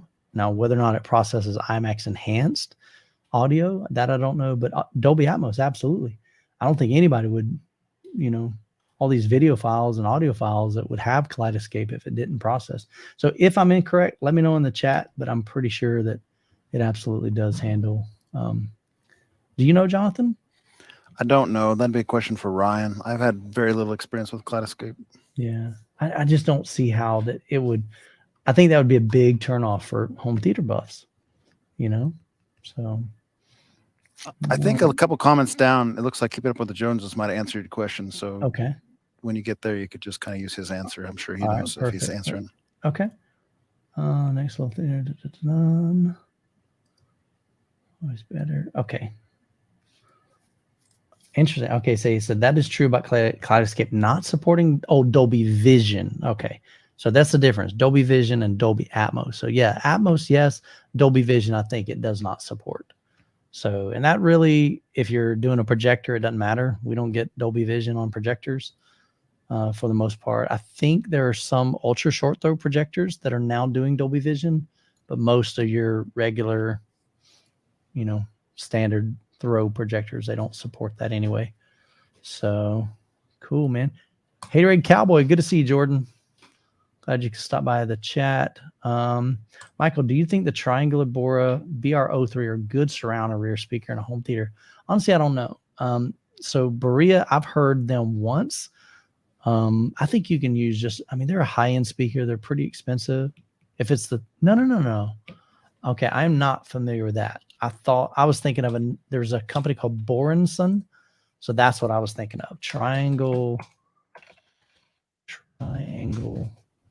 Ria. Let's see. So yeah, again, I'm not really are you familiar with them? No, I'm doing the same thing you are, looking them up right now. So these are $300. I'll put them up on the screen. So we can remove. Yeah, let me see if I can share my screen. Boom, boom, boom. Okay. So on Amazon, we've got $300. So high quality drivers, take that with a grain of salt. Just because it says it doesn't mean it. No, I don't know. Okay, so 15 hertz. No. That's rooms ranging from 15 to meters squared. Okay, so it's saying like the size of the room. Yeah, I haven't listened to them. I was trying to see if they have. Yeah, I don't really have any. There are pounds. this is the same kind of answer that we've given several times for these bookshelves that come through. I Mhm. guarantee this thing will not hit reference if you care about that. If you want Mhm. movie theater, commercial movie theater volumes, Yeah. it will not do it. You may not want Mhm. that. That's fine. Right. Sure. But it has a 1-inch soft dome tweeter, which is incapable of that by itself. Oh, okay. And it Interesting. also is, I mean, I'm trying to find the driver size. Do you see that, Michael? And it may not be on this. The spec sheet doesn't Let's list see the down driver here. size, the one I'm on. Okay, so yeah, so it's a 25 millimeter. So 25. That's the 1-inch soft dome. That'd be so that is 2.54 centimeters, which would be 1 inch. Yeah, so 0.98 inches. So yes, an inch. Yeah. So then it's limited 90 watts at 90 dB sensitive. I personally wouldn't want that because I want commercial movie theater volumes, but that's not for everybody. So, you pick what you want. Looks like it's got pretty good reviews. So people like it. Yeah, I mean, it's hard to guess at something that we haven't heard, so I don't typically like to recommend or not recommend, but definitely, just physics, Jonathan's saying that that's not possible for the most part. So if that's important to you, then you may not want to look at something like that. Let's see. Haterades in the house. Michael gets 10,000 messages a week. It's about every other day. It's a lot, man. I'll be honest with you. It's so difficult. And the bigger the channel grows, the harder it is. And that's partly why I have Patreon, because I always answer patrons.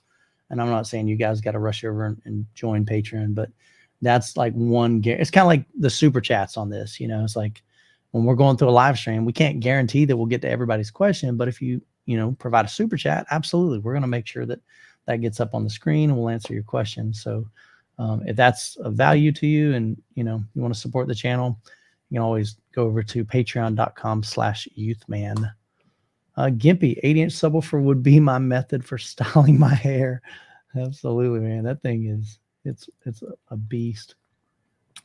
All right, I'm scrolling kind of quick here. Jonathan, you see anything else? No, I still got quite a bit. Everyone become a patron. I like Brian, man. That's awesome, man. I appreciate the love and support, bro. Yeah. All right. So here's a true story. So a couple years ago when I started Patreon, so Patreon's a platform that content creators like myself can offer additional content. Most of the stuff that I produce over there isn't extra videos on reviews and stuff. It's really personal. It's kind of you getting to know me sharing my life with you. And sharing deals that I'm working with, companies that are sending me product. So you get the inside scoop onto everything Youth Man and even personal. So I get ready to launch my Patreon. I set it up and it's going to go live, the video announcing, hey guys, I've started a Patreon. If you want to help support the channel, head over here. And my brain at that time, I think I had 50,000 subscribers. So Jonathan, think of this. I had a tier for $2 a month, right? Mm-hmm. $2 a month. I mean, that's like nothing. And in my brain, I'm going, what if, I mean, like, of course, I'm just thinking, what if like $10,000? What if 10,000 people, 10,000 of these 50,000 join Patreon at $2 a month? How insignificant it would be for them to say thank you. And I'm like, I couldn't sleep the whole stinking night, man. It was crazy. Of course, the video launched and I get like 10 patrons or 5 patrons. I was like, okay. So I lost sleep for nothing. But I do want to say I am extremely grateful, guys. I'm extremely grateful for all my patrons. There's probably 120 of you that have become a Patreon. And it's just an additional way for me. We also do not live streams, but Zoom meetings. Probably about twice a month. And so I'll jump on and I'll answer questions. We talk about your home theater journey and we look at your setup. But it's just a way that people can, just invest back into the channel. If I've helped you in any way and that's a way that you want to kind of give back, then you're welcome to. But absolutely, I love answering questions. But like I said, I just get so many comments and I'm not trying to be rude. I'm not ignoring you. I don't not answer. I mean, you can look at every video I've ever made and you will see I'm actively engaged in those those videos in the comments. I just can't answer all of them. There's no physical way. But if you need help or you have questions, Patreon is a great way to kind of get that one-on-one support. So, all right, let's see. Cool. So SL says, I ordered 2 Valencia Tuscany. It better be worth it. Yeah. Let us know. Definitely. Next time we're on the chat, once they come in. I love the Tuscanys. I think they're fantastic. Even the non-Tuscany Ultimate Luxury, because those are twice as much. I think value-wise, the regular Tuscany is, I loved them. I enjoyed them. When they sent the Ultimate Luxury, I'm like, dude, these are pretty dope. Like they're super, super soft. But they also show more like oil from your fingers and things like that. So they take a little bit more maintenance for the Ultimate Luxury, but I still like the Tuscany. I think they're fantastic. Was SL the guy that asked earlier if they were overpriced, and then he decided to order it when he said no? I don't know.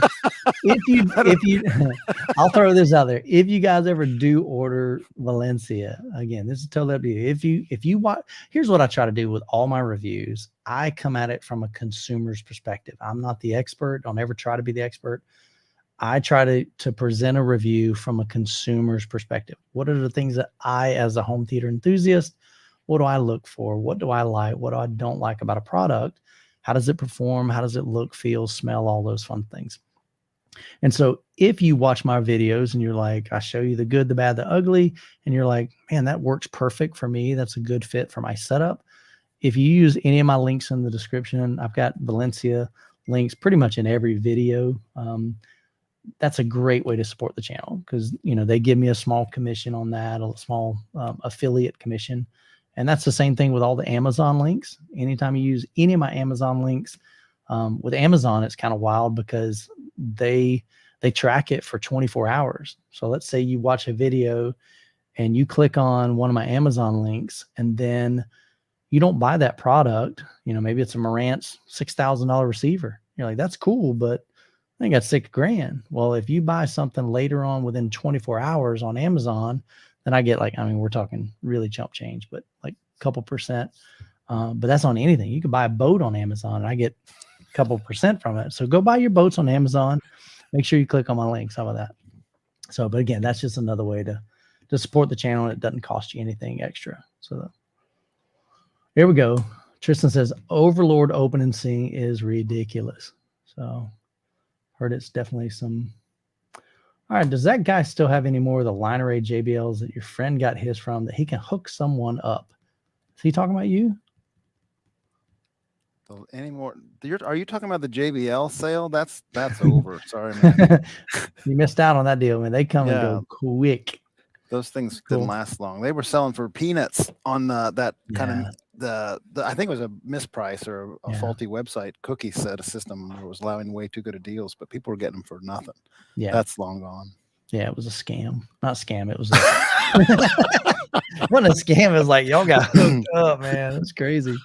So Dale says, hey, Michael and guests, good to see you. So Jonathan, man, he's been a good friend. I've done a home theater tour of him. He came to M-Wave last year. We've seen him at several things that we've done, and he's been a part of Ryan's projector shootout. So he's just a good dude, man. So we're like, why don't you just come be a part of this thing, man? Be a regular. I need to get a photo so I can add you to like the thumbnail when I do a photo of me and Ryan. Let's see. I can't decide. Tor says, I can't decide if I should go pure black for my theater walls or a very dark gray. So I like having a little dark gray, but I have black acoustic panels. So there's like a nice contrast. If I would have went dark black with dark black acoustic panels, then it would just kind of all like, there wouldn't be any depth to it. I like a dark gray myself. Jonathan looks like he's got a pretty dark gray. We'll make him big here. So it's actually a black, but it doesn't, it's not as black is on some things. Like those speakers are blacker, right? But I think mine was an Olympic paint. It's called like Black Magic, I think the name of the paint was. Yeah, I mean, that's going to be a subjective preference, right? Look at as many pictures as you can online and see what you like. Chris, I think you just refreshed my memory. I think Overlord, they were talking about, if I'm correct, let me know in the chat. I think it was like a World War II movie, and you don't really find out about the zombies till near the end or something. So hopefully I didn't spoil it for all you guys. Woo 2? What does that mean? WEW2? Am I missing something? I'm too old. Woo 2. Woo 2 and kind of down. I don't know what Chris means by there. Chris, let us know what Woo 2 means. Can you guys give me some insight? No idea. Oh, that's probably. Oh, that's on the. Yeah, we did yours. Overlord Revolutionist War Drama, part zombie thriller, part all-out gore genre gore fest. Overlord offers A-level fun for B-movie fans of multiple persuasion. What'd you do? Use Chat GPT to write that or what? Who writes like that, Tristan? That's hilarious. Pretty fancy. And so yeah, so the Tuscany. Think about this. They didn't come out with the Tuscany Ultimate Luxury until several years down the road. 3 years, no, actually, I think it's been 4 years ago now. About 4 years ago, Valencia reached out to me. They said, hey, Michael, we're a company in Canada. We've got some theater seats. Wanted to see if you'd be interested in reviewing them. So they sent me the very first seats I received from them was the Tuscany, the originals. And I loved them. They're definitely not poor by any means. They're $1,000 a piece. Dude, if you're dropping 3,000 for 3 or 6,000 for 6, that's not cheap. So it definitely has nothing to do with being poor. But later on, they're like, you know what? We want to make some lines that are like higher tier. So they took what was already a great seat and they improved on it. They put higher quality leather on it. They put memory presets so you could, sit it back to your desired preference and your lumbar, hit one button and it goes right to that. So the Ultimate Luxury just adds some additional features. You get more lighting colors instead of just the blue, different things like that. So absolutely nothing poor about the original Tuscany's there. And I want to add something to that, Michael, real quick. Yeah, do it, man. When I was doing some of my chair searching over the last 6 months, I kind of learned something that I found interesting. As you go up, at least in some of the companies I was looking at, as you go up in the price tiering, you have these higher grade leathers, right? And they'll have higher numbers, usually like 1,000, 2,000, 4,000, whatever. Yeah. The higher numbers are usually higher grade leather, but that actually means that they're less resistant to stains, or they have less of a plastic coating on them that protects them. It's more of a natural leather. Yeah. And so if you have kids or if you have pets, interesting enough, you probably want to go for the cheaper ones, cheaper leather because they're more durable. Yeah. And I didn't understand that. I was kind of asking a local shop to explain that to me. They said because they're putting that kind of like plastic coating, if you will, on the cheaper leather, it's still leather, but it's like a coating that's it's a quality coating that keeps it from being damaged or stained or anything. Because they're applying that coating, the leather doesn't have to be perfect looking because they can kind of cover up some blemishes and so forth in the leather. Yeah. Where if you go to that real expensive leather, the leather has to be pretty much perfect quality because it doesn't have as much treatment on it. It doesn't have as much to hide the blemishes. And so it's more expensive leather for them to buy and process and use. Yeah. So oddly enough, like if I'm looking at a $3,000 chair and a $2,000 chair in this catalog, for instance, for my family and my purposes with my dog and my 4 kids, I'm probably going to want the $2,000 chair. It's probably going to be preferable to me, assuming that the rest of the electronics and everything are equal. So that was an interesting little observation. You always just kind of assume in your head, more expensive is better. Yeah. More expensive is different in this case, perhaps. Yeah. And like I said earlier, I definitely, you see certain things on the Tuscany Ultimate Luxury that you didn't see on the original Tuscany. Like Jonathan saying, like, oil from your fingers or your hair or whatever. So you got to kind of clean them more. That's just what I've noticed. So you can kind of see, does that make sense? So is that kind of what you were saying? Or was okay. No, that's exactly right. Because there's not as much of a coating on it. Yep. It's more like, it's almost like equivalent of like it's a softer, more supple, really like kind of tantalizing feel on that premium leather, but you're going to leave an oil mark on it from a clean hand, That is correct. Yep, you're correct. Jonathan, I sent you a friend request on Facebook. I'd like to get in touch with you to send you $1 million. Would you? Oh, I read that wrong. Sorry. I'd like to get in touch with you regarding some subwoofer calibration questions. So look for that. Yeah, I'm gonna kind of mention this one. One-off's probably okay, but I kind of like keeping my Facebook kind of people that I actually interact with and know on a regular basis versus Yeah. just having a million friends on there. Yeah. So if you don't mind, reach out to, and maybe I'll accept it. I have to think this through. But since I've been doing these podcasts with Michael, I'm starting to get all these incoming requests, and that's cool. Funny. Yeah. I don't mind that people want to, Yeah. become friends, but Yeah. honestly, I don't know you guys, so I'd probably rather just keep it like on AVS forum or Discord or something. I'm happy to answer questions there. My handle on AVS forum is Archaea, ARCHAEA. It's on the little pop-up that comes up every once in a while, and I'm happy to answer PMs on that. Cool. So head over to AVS forum, man. That's where it's at. Or the M-Wave Discord, if you prefer. Oh yeah, here's a question. So Jonathan, I was wondering about your YouTube channel. What is it that you were wondering?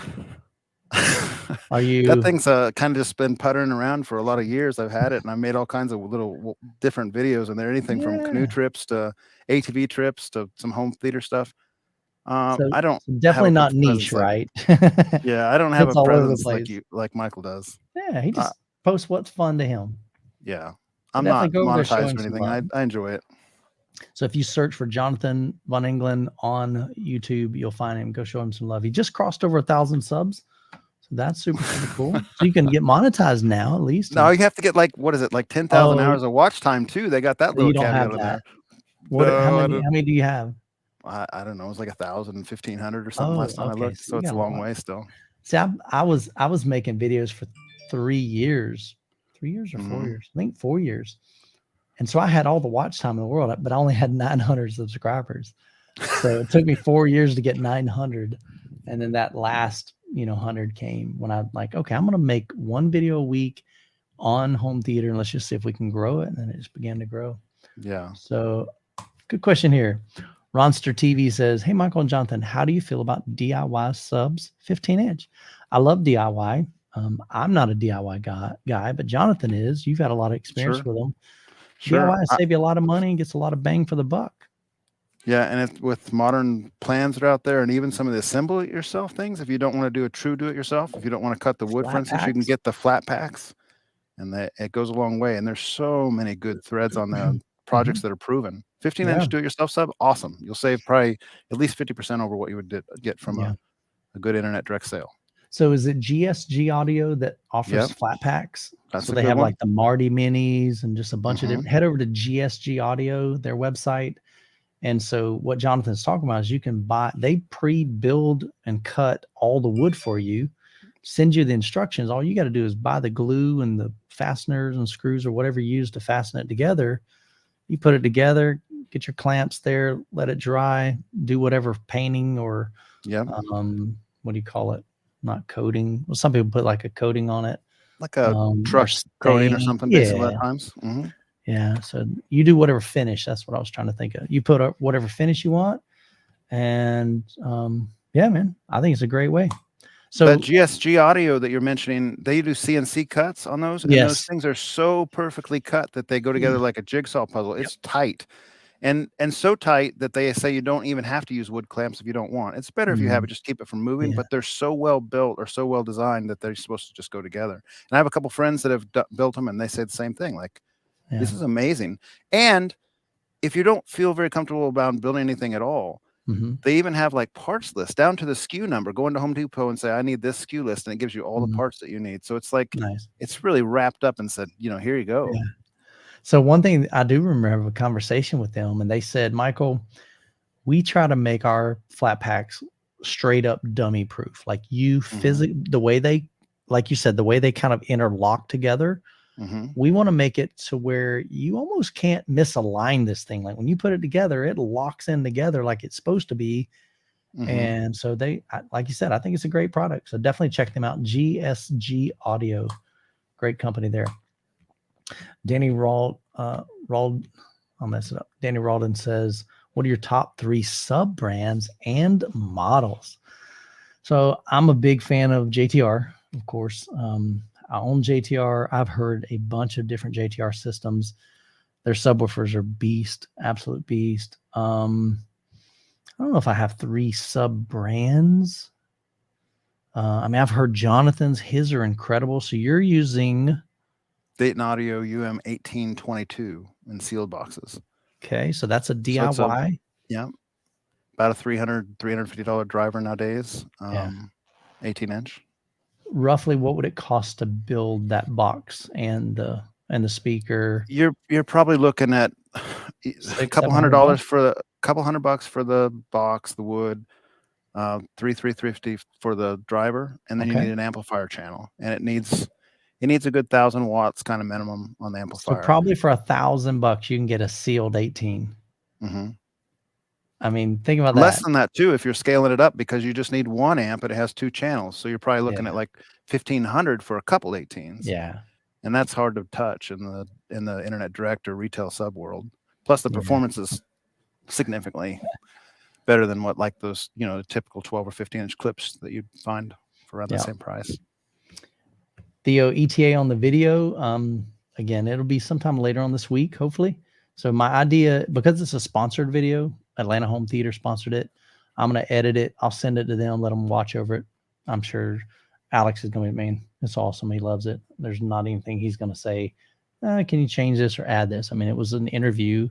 It was a walkthrough, and Alex was the one walking through. So he's going to be fine with it. But it's basically just me sitting down for hours on end. Probably I'll have about 15 hours in the video edit total. So probably over the next 2 days, I should be able to get it done. So I'm thinking maybe Wednesday, be ready to rock and roll on that. So, all right. Lawrence says, what do you think about a budget $600 acoustic transparent screen? My first screen, I think I paid $500. It was an elite screen. I really liked it. I'm not one of those guys that gets all bougie with, you got to have a $3,000 projection screen to get a good image. So if you find one that fits in your budget, honestly, I say go for it. I mean, I'd do some reviews or check reviews and see if you can find any measurements. I know some of them allow sound they're kind of more transparent than others. But honestly, I don't have really any, I couldn't recommend any because I've only had mine, which is Seymour. I bought the fabric. I think I spent probably $600 maybe for the fabric for 150 inch. And then we built a frame. I'd highly recommend Seymour, but I'm guessing that was 7 years ago. So it's probably not $600 anymore. Like everything else, it's probably a lot more expensive. So let's see. And Jonathan, while I'm looking at this, you got any thoughts on that? Yeah, I know we've had this conversation a couple times before. I'm like you. I don't screen material. If it's white and it's pulled tight, it's pretty good. There's those like silver tickets on Amazon, and I don't mean to say that you shouldn't spend more than that, but that's a pretty good entry, and you're at the realm of diminishing returns pretty quick. Yeah. I think one of the complaints that Ryan had about that kind of screen was that the frame had a little bit of rattle with his subs. So you might encounter something like that. Maybe the frame's not as heavy duty as something that would cost you quite a bit more from Stewart or Seymour or something like that, if you're buying the full kit. But the image quality is going to be pretty good on a cheap screen, in my opinion. Yeah, for sure. I'm going to hit this one real quick. La Famiglia, I think that's how you pronounce it. Hi, guys, from Malaysia. Welcome in. Is it okay to mix brands for my speakers? I'm running Polk, Yamaha, SVS speaker clips. So he's got what I call a Frankenstein or my recommendation, number one, just start off with what you got. Enjoy it. As you progress, here's the thing. SVS is going to have a different sound than Yamaha and Polk and clips. They're 4 completely different sounds. I would recommend finding the sound that you want and then start working towards building a system around that speaker brand. So if you like the brightness and the detailed in clips, eventually sell your Polk. Maybe they're your towers. Eventually sell your Polks and get some clips towers, whether it's used, new, and then your center channel, and just kind of work together. The one area that I'm totally cool with mixing matching is speakers and subwoofers. So a lot of guys do that. Jonathan has JBL speakers all around his room, and then he's got the Dayton subwoofers. 100% cool with that. Sometimes, you can definitely get away with doing like your bed layer one brand, and then you can do your Atmos speakers another brand, because our ears are faced forward. So with anything above us and behind us, you're less susceptible to be able to hear those nuances and differences in tonality. So I think it's easier to get away with that. But my recommendation is start with what you got, enjoy it. And as time goes by, just try to work towards the sound that you want. So any other thoughts, Jonathan? Yeah, well said. I think a lot of us probably started with Frankenstein setups, as you called it. I 100%, certainly did. I know. And it's fun. You still can enjoy it. Still has a lot of like grins that are worth having. And then as you get more in the hobby, if you decide to pursue it more, you'll benefit from getting all identical speakers at some point. Yeah, for sure, man. Yeah, cool. Looks like a lot of guys referred to him, so that's fantastic. Appreciate y'all giving him some love there. Got that. Boom, boom, boom. All right, Jonathan, question for you. If you only had one 18-inch sub, would you start with one behind the seat? Yeah, I mentioned this on a previous video, and I'll just recount it here. So when I first got this room put together in 2014, I had these 8 subs, and I'm putting them all over the room. I'm stacking them. I'm trying them all on the front wall. I'm trying them, to spread around the room. At one point, I had 7 of them on the front wall and 1 behind my main listening position, directly close in with near field, so it's firing directly into your back. That and all getting the same power. They're all getting an amp channel. That one that was going directly into my back had more tactile feel than all 7 of them up front, getting the same amount of power. So that should tell you a couple things. That if you want the feel, if you crave that bass feel, like kind of like car audio day type stuff, that near field sub is the ticket. Yeah.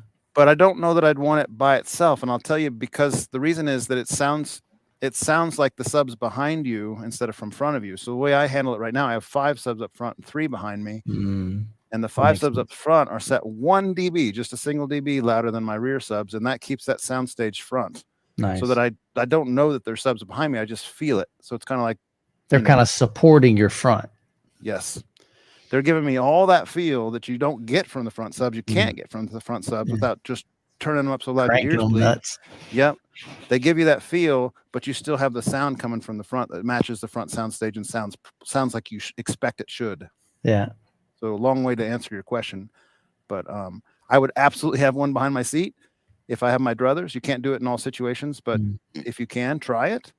And then put one up front and just turn it just a tad louder. That'd be my recommendation. Got a super chat from Gimpy G Gaming. Appreciate it, man. $5 super chat. Jonathan, is the new Apple 4K better for streaming sound formats than the PS5? I don't have a PS5, so I can't answer that. But the new Apple 4K is pretty nice for streaming all things. I actually just got the 2023 version today because I had been reading online that has the HDR10 Plus, which is supposed to be a little bit better than HDR10 standard. HDR10 Plus is the free open source standard to Dolby Vision.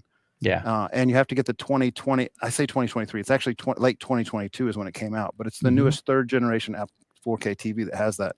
I'm not prepared to answer on that yet because I only got to spend about an hour comparing. I've read on the forums that it presents a better picture because it can match the nits for projectors. So if your projector is HDR10 Plus capable, it can say like, oh, this projector is not going to be able to map to 1,000 nits. We're going to say, give us a lower source mapping, and then the projector doesn't have to try to like scale all the information in such a small window with its onboard processor. So that's the intent. I have a PS4 and I have Xbox Series X, and I take the Apple all day long for streaming over those 2 devices for both just the control system, the menu system, ease the of GUI. use. Yeah. I mean, it's like I've used almost all the streamers. And of the consumer ones, the cheap ones, I'm not talking about Kaleidoscope or anything like that. Right. Of the cheap ones, Fire Stick, Roku, Apple's got it by not a small margin. Yeah. And see, and just in clarification, I don't even consider Kaleidoscope streaming because you're technically downloading that to a hard drive and then you're playing it from that hard drive.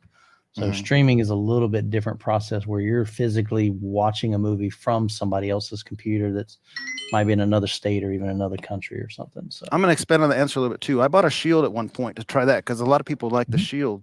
But I also have my PC hooked up to my projector, and I didn't really see any benefit personally from the Shield over my home theater PC. Like it sort of felt like the same thing.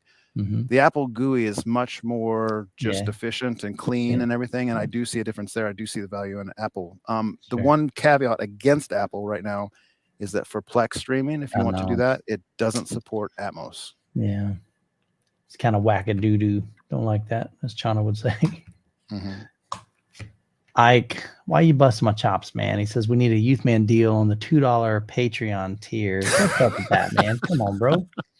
That's hilarious. I love it. Hey, here's your deal. If you pay for the whole year, I think there's like a 10% discount. So there's your Youth Man deal. I'm trying to hook you up, buddy. Appreciate it, Brian. He says it's a ministry to you, and I'm all for that, man. I appreciate it, man. Absolutely. Brian has been a patron. Appreciate you, man. Let's see. Youth Man. Chris Bitely says, Youth Man's been my go-to guy and AV guru. I don't know about guru, but for 4 years, bless you, Michael, you made my theater a reality. Man, I love hearing that. I really, really do. I love inspiring you guys, encouraging you to, to pursue your desire of having a home theater, whether it's in a bedroom, a basement, a garage, a bonus room, wherever. I've even seen people build a little shed out back and make a little theater out there. Doesn't have to be these multi-million-dollar theater rooms. You can have a really, really cool setup and not have to take a loan out to do it. And there's a lot of great ways to do that. So I'm glad that that's been a help and a blessing to you, brother. Tristan says, Brian, it really is a ministry. It really walks the life. I appreciate it, man. I try to live out my faith. I'm not super preachy, but, there've been many times people, they'll email me and they're having a hard time, and I'll email them a prayer, man. I'll counsel with them. I'll love on them. I'll encourage them. And I try to be positive here on this platform and just, try to be salt and light, as the Bible says. Let's see what else we got here.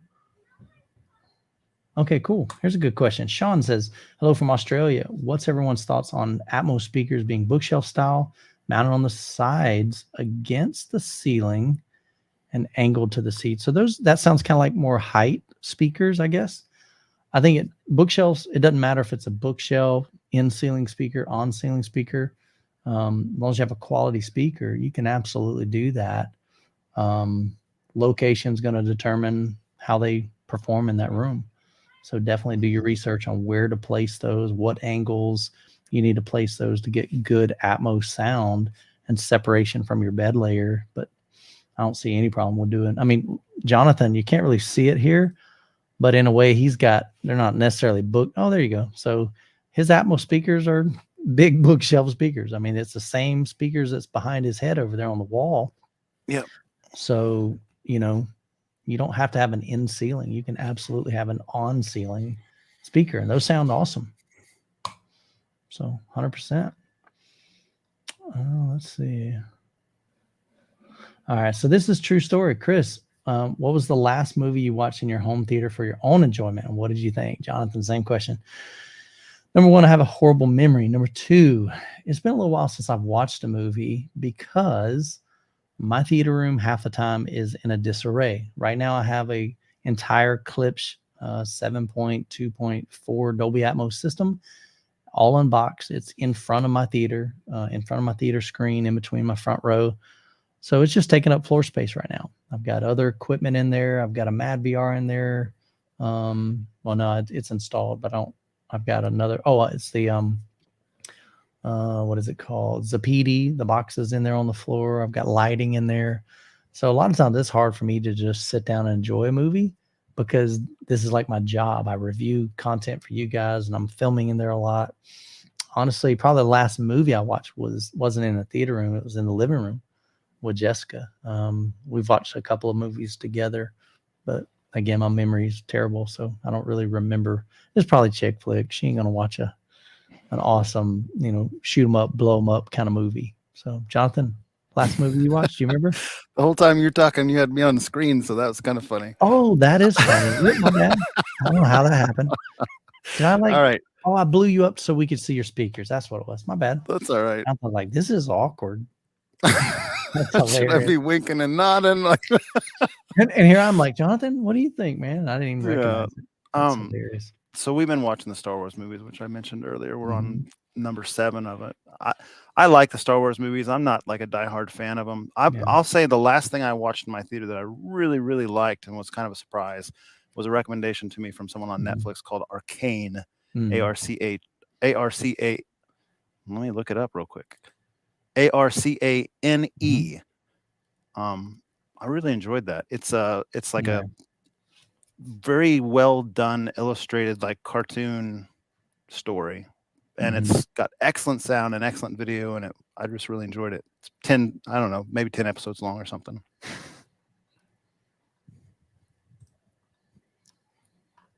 Did you finish with your thought? Sorry, I was reading. Yeah, I know you're reading. That's okay. I am. I'm just starring some. So, because the good thing is, I think we're caught up. Yeah, almost. Look at there. All right, so I'll blow through these real quick. Jonathan, your presence is a present. So I love that, man. Tristan's always been an encourager. Except, true story, Tristan absolutely did not like me when he first came to my channel. Man, he blasted me. I'm gonna throw you under a bus for a second.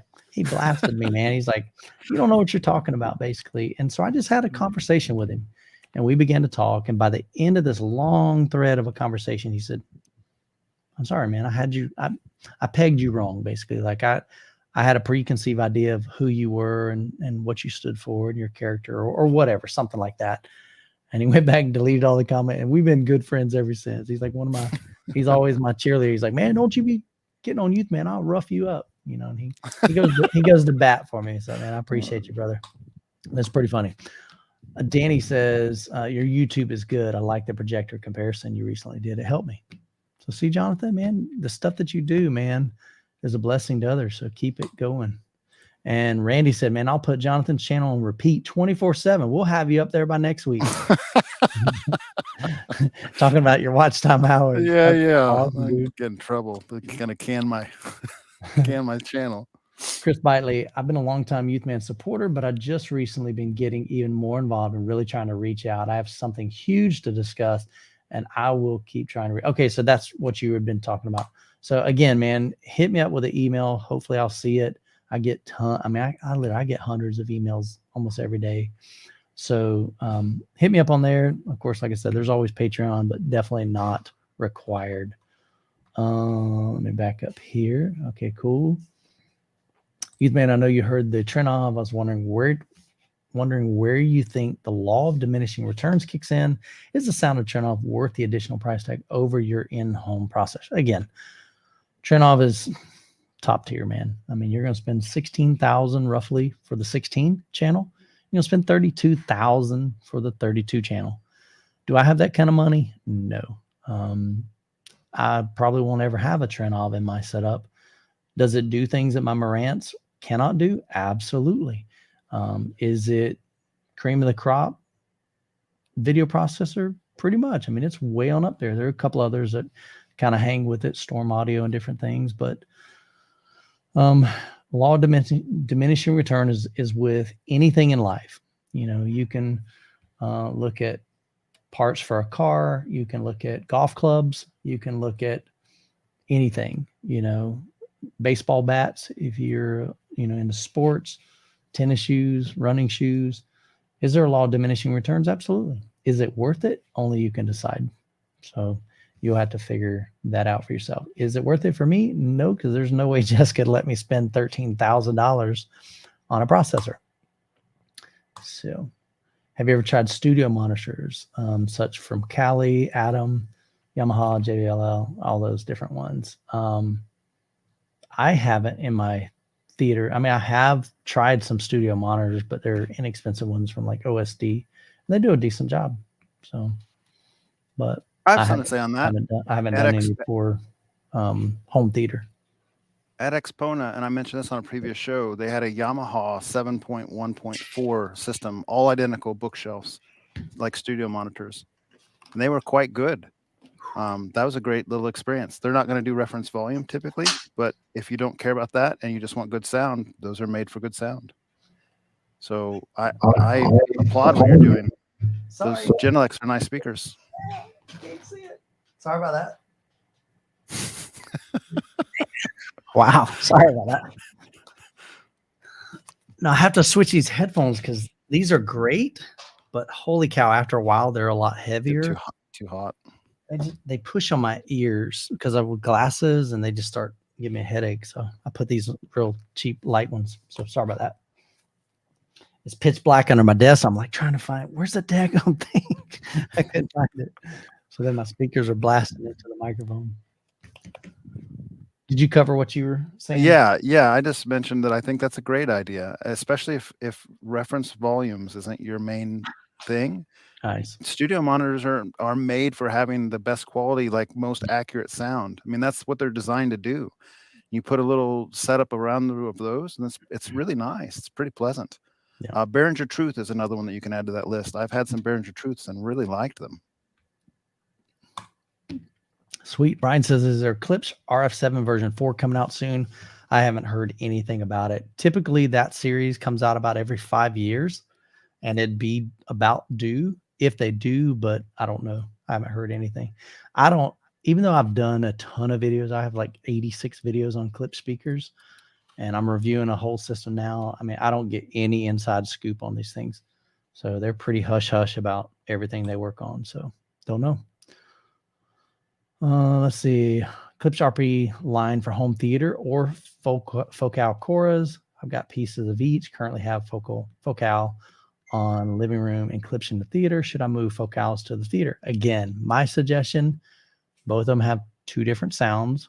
Bring them into the theater room. Try one, try the other, figure out what your ears like the best and what works best in your room. And acoustics is going to play a role in that too. You know, if you have no acoustic treatment, one of those speakers is probably going to sound a lot different. If you got a lot of acoustic treatment, they're still going to sound different. So that's my thought, is try them both, man. You got them both. It's different when you don't have them and you're thinking about ordering, but I don't have enough experience hearing focal. And again, it's very subjective. They're probably going to measure differently, but they also sound differently and we hear differently. So what I think sounds great, you may go, man. And Klipsch is one of those brands, it's polarizing, dude. Probably the most polarizing brand on the planet. You either love them or hate them. Nobody's in between. Nobody goes, I kind of like them, I kind of don't. It's like they're either nails on a chalkboard and they're irritating and they're too in your face, or you're like, man, you love the detail, clarity, and so forth. So try them both, man. Jonathan could probably answer this. Do you need to have a subscription with Apple to enjoy streaming like Disney, Netflix? Yep. Apple 4K. Yes. You do not need a subscription specifically to Apple TV or to Apple Music to use Disney or Netflix on Apple 4K devices.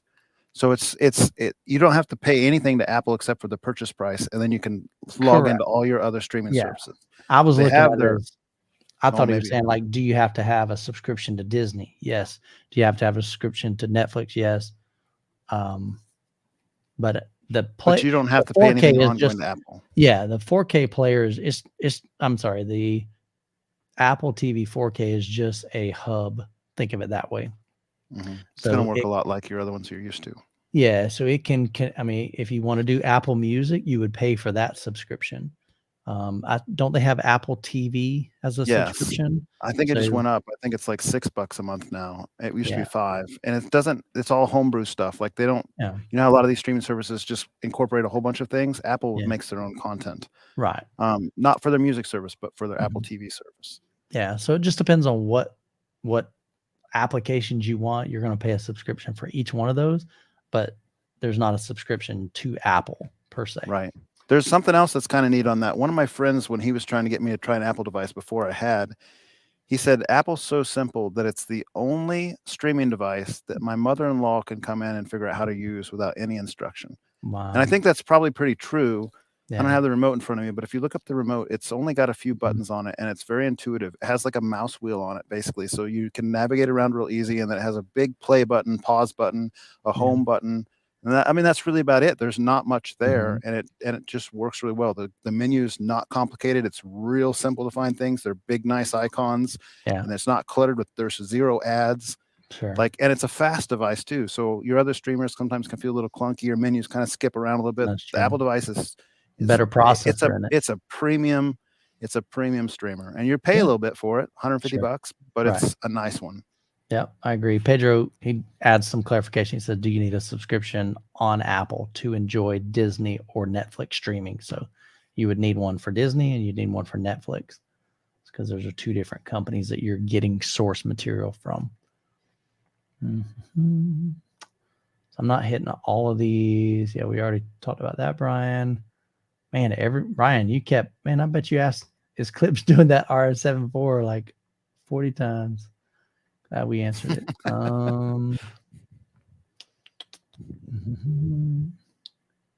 I don't have any UST reviews coming up currently. Yeah. I'm just skimming through these, trying to wrap this up. Hello, guys. I'm a fan of your channel. I have a question for Youth Man. What is the process you use to showcase home theaters? I always wanted to know that. Great question, Gambino. So the short version is sometimes I get a home theater tour submitted through my website, hometheatertours.com. So somebody said they go to my form, they fill it out, and they're like, hey, Youth Man, here's all my information. Here's my address. Here's what state I'm in. Here's the equipment I have. Here's some photos of my room. And if it's a pretty cool room, then I'll reach out to a brand. Let's say you're in Texas and you've got a Martin Logan system. And this is really, it just would be something that they would be willing to sponsor. So I reach out to Martin Logan and say, hey, Doug Gambino has this cool Martin Logan system. Would you be interested in sponsoring it? Because there's flight costs. I'm going to spend, like in this past one, I spent 3 days. You fly there one day, you're filming all day the next day, and then you fly out the next day. You got food, hotel, all that fun stuff. So I try to get a brand that would sponsor that trip, especially if it's just a one, because the reality is the video itself isn't going to make a lot on YouTube from ads, from the AdSense. So if a brand is willing to pay me to fly out there, then that works out great. Sometimes if there's like a local guy, and if you're like 30 minutes, even an hour away, I don't mind driving. I don't need a sponsor for that. I'll still try to find a brand that's willing to sponsor that so that they can get more kind of time and dedication in that video talking about their product. But it's not ever required. It just doesn't, I've got people that are in other countries. They're like, Youth Man, I'd love for you to come to,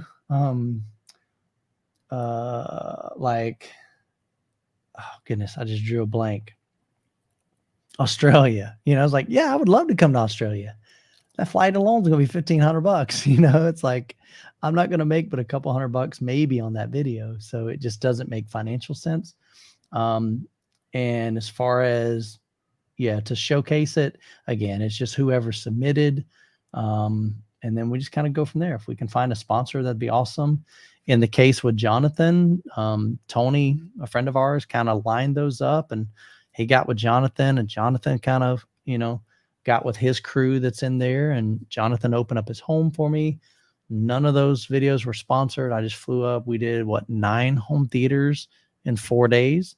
The Wisconsin, Illinois trip, Tony organized that. There was 12 home theater tours in 4 days, which was insane.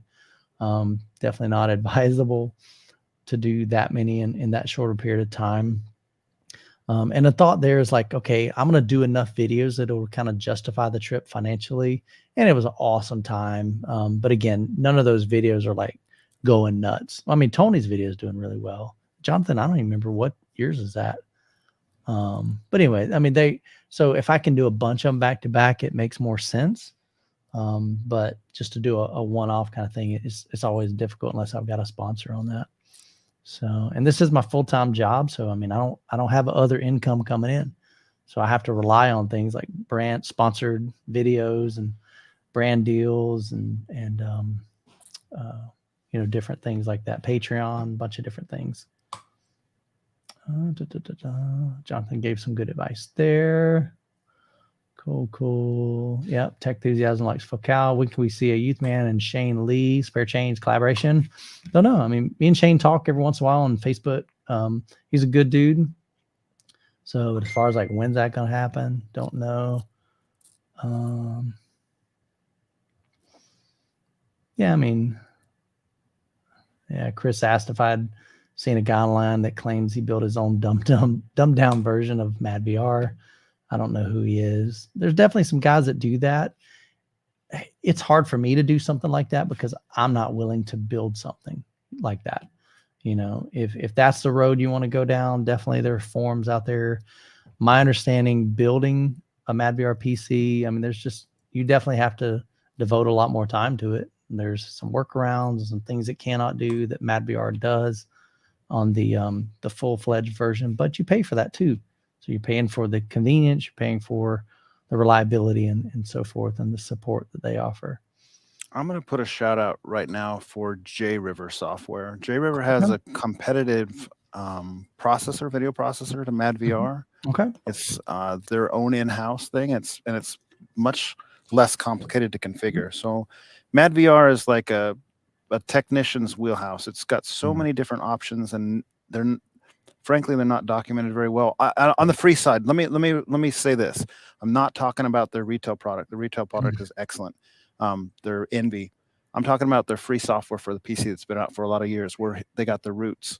That's still available. They haven't updated it for a couple of years, but it's still excellent. And it's very complicated, frankly, unless you want to spend a lot of time pouring through forums to figure out what the different settings are. Right. JRiver is a product that costs about $30 for the software, and it takes the complication out. It adjusts its performance for your video card and processor and so forth. So if you have a home theater PC and you just want to try one of these little software renderer tools and see if you like the results, you might look at JRiver as an option. Otherwise, look at MadVR, look in the forums, find lots of different details and reviews and guidance, and you know, pour through it. It'll take you some time, but the results are worth it if you like using a home theater PC as your source. Yeah. Yeah, you're definitely gonna, again, do you want something that's all inclusive and just works for you and you don't have to figure it out, or are you willing to put the time and effort to save some money? And it really just depends on what's important to you. So we'll do the last one here. We're gonna wrap it up. Man, I didn't realize we were 2 hours, so sorry about that, Jonathan. You could have bailed a long time ago, man. No, that's fine. All right. So last one, SR1000. There are a number of home theater enthusiasts in Michigan. You could join their group, work together to present Youth Man with a tour agenda. That definitely helps. You know, if you're willing to organize it and say, hey, man, we've got 6, 7, 8, 10 theaters in this area, you know, and honestly, if each one of them, if you could send me an email and say, hey, Michael, I'd be willing to organize this. I'll help, you know, get you around to each one of them because I don't know the area and all that fun stuff. But we can figure that stuff out. And then if we can try to get some sponsors, that definitely helps out financially. But, you know, but we definitely could look at something like that. So, but man, we're going to wrap it up here. Appreciate your love, guys. Everybody says fun show. Where was it at? Fun show. Boom, boom, boom. Awesome, man. Sweet. Well, we're going to wrap it up with that, man. Hope you guys enjoyed it. I'm going to be working on that video as soon as we're done. I'll stay up pretty late editing the, what do you call it? Yeah. Interesting. So I'm going to throw this up real quick. Sadly, Lumagen, man, I guess I kind of see, in talking to people way more smarter than me, that they're getting left behind with MadVR. MadVR is kind of like doing processing to a whole new level. Lumagen is kind of like stuck kind of back here. It's kind of the way I see it.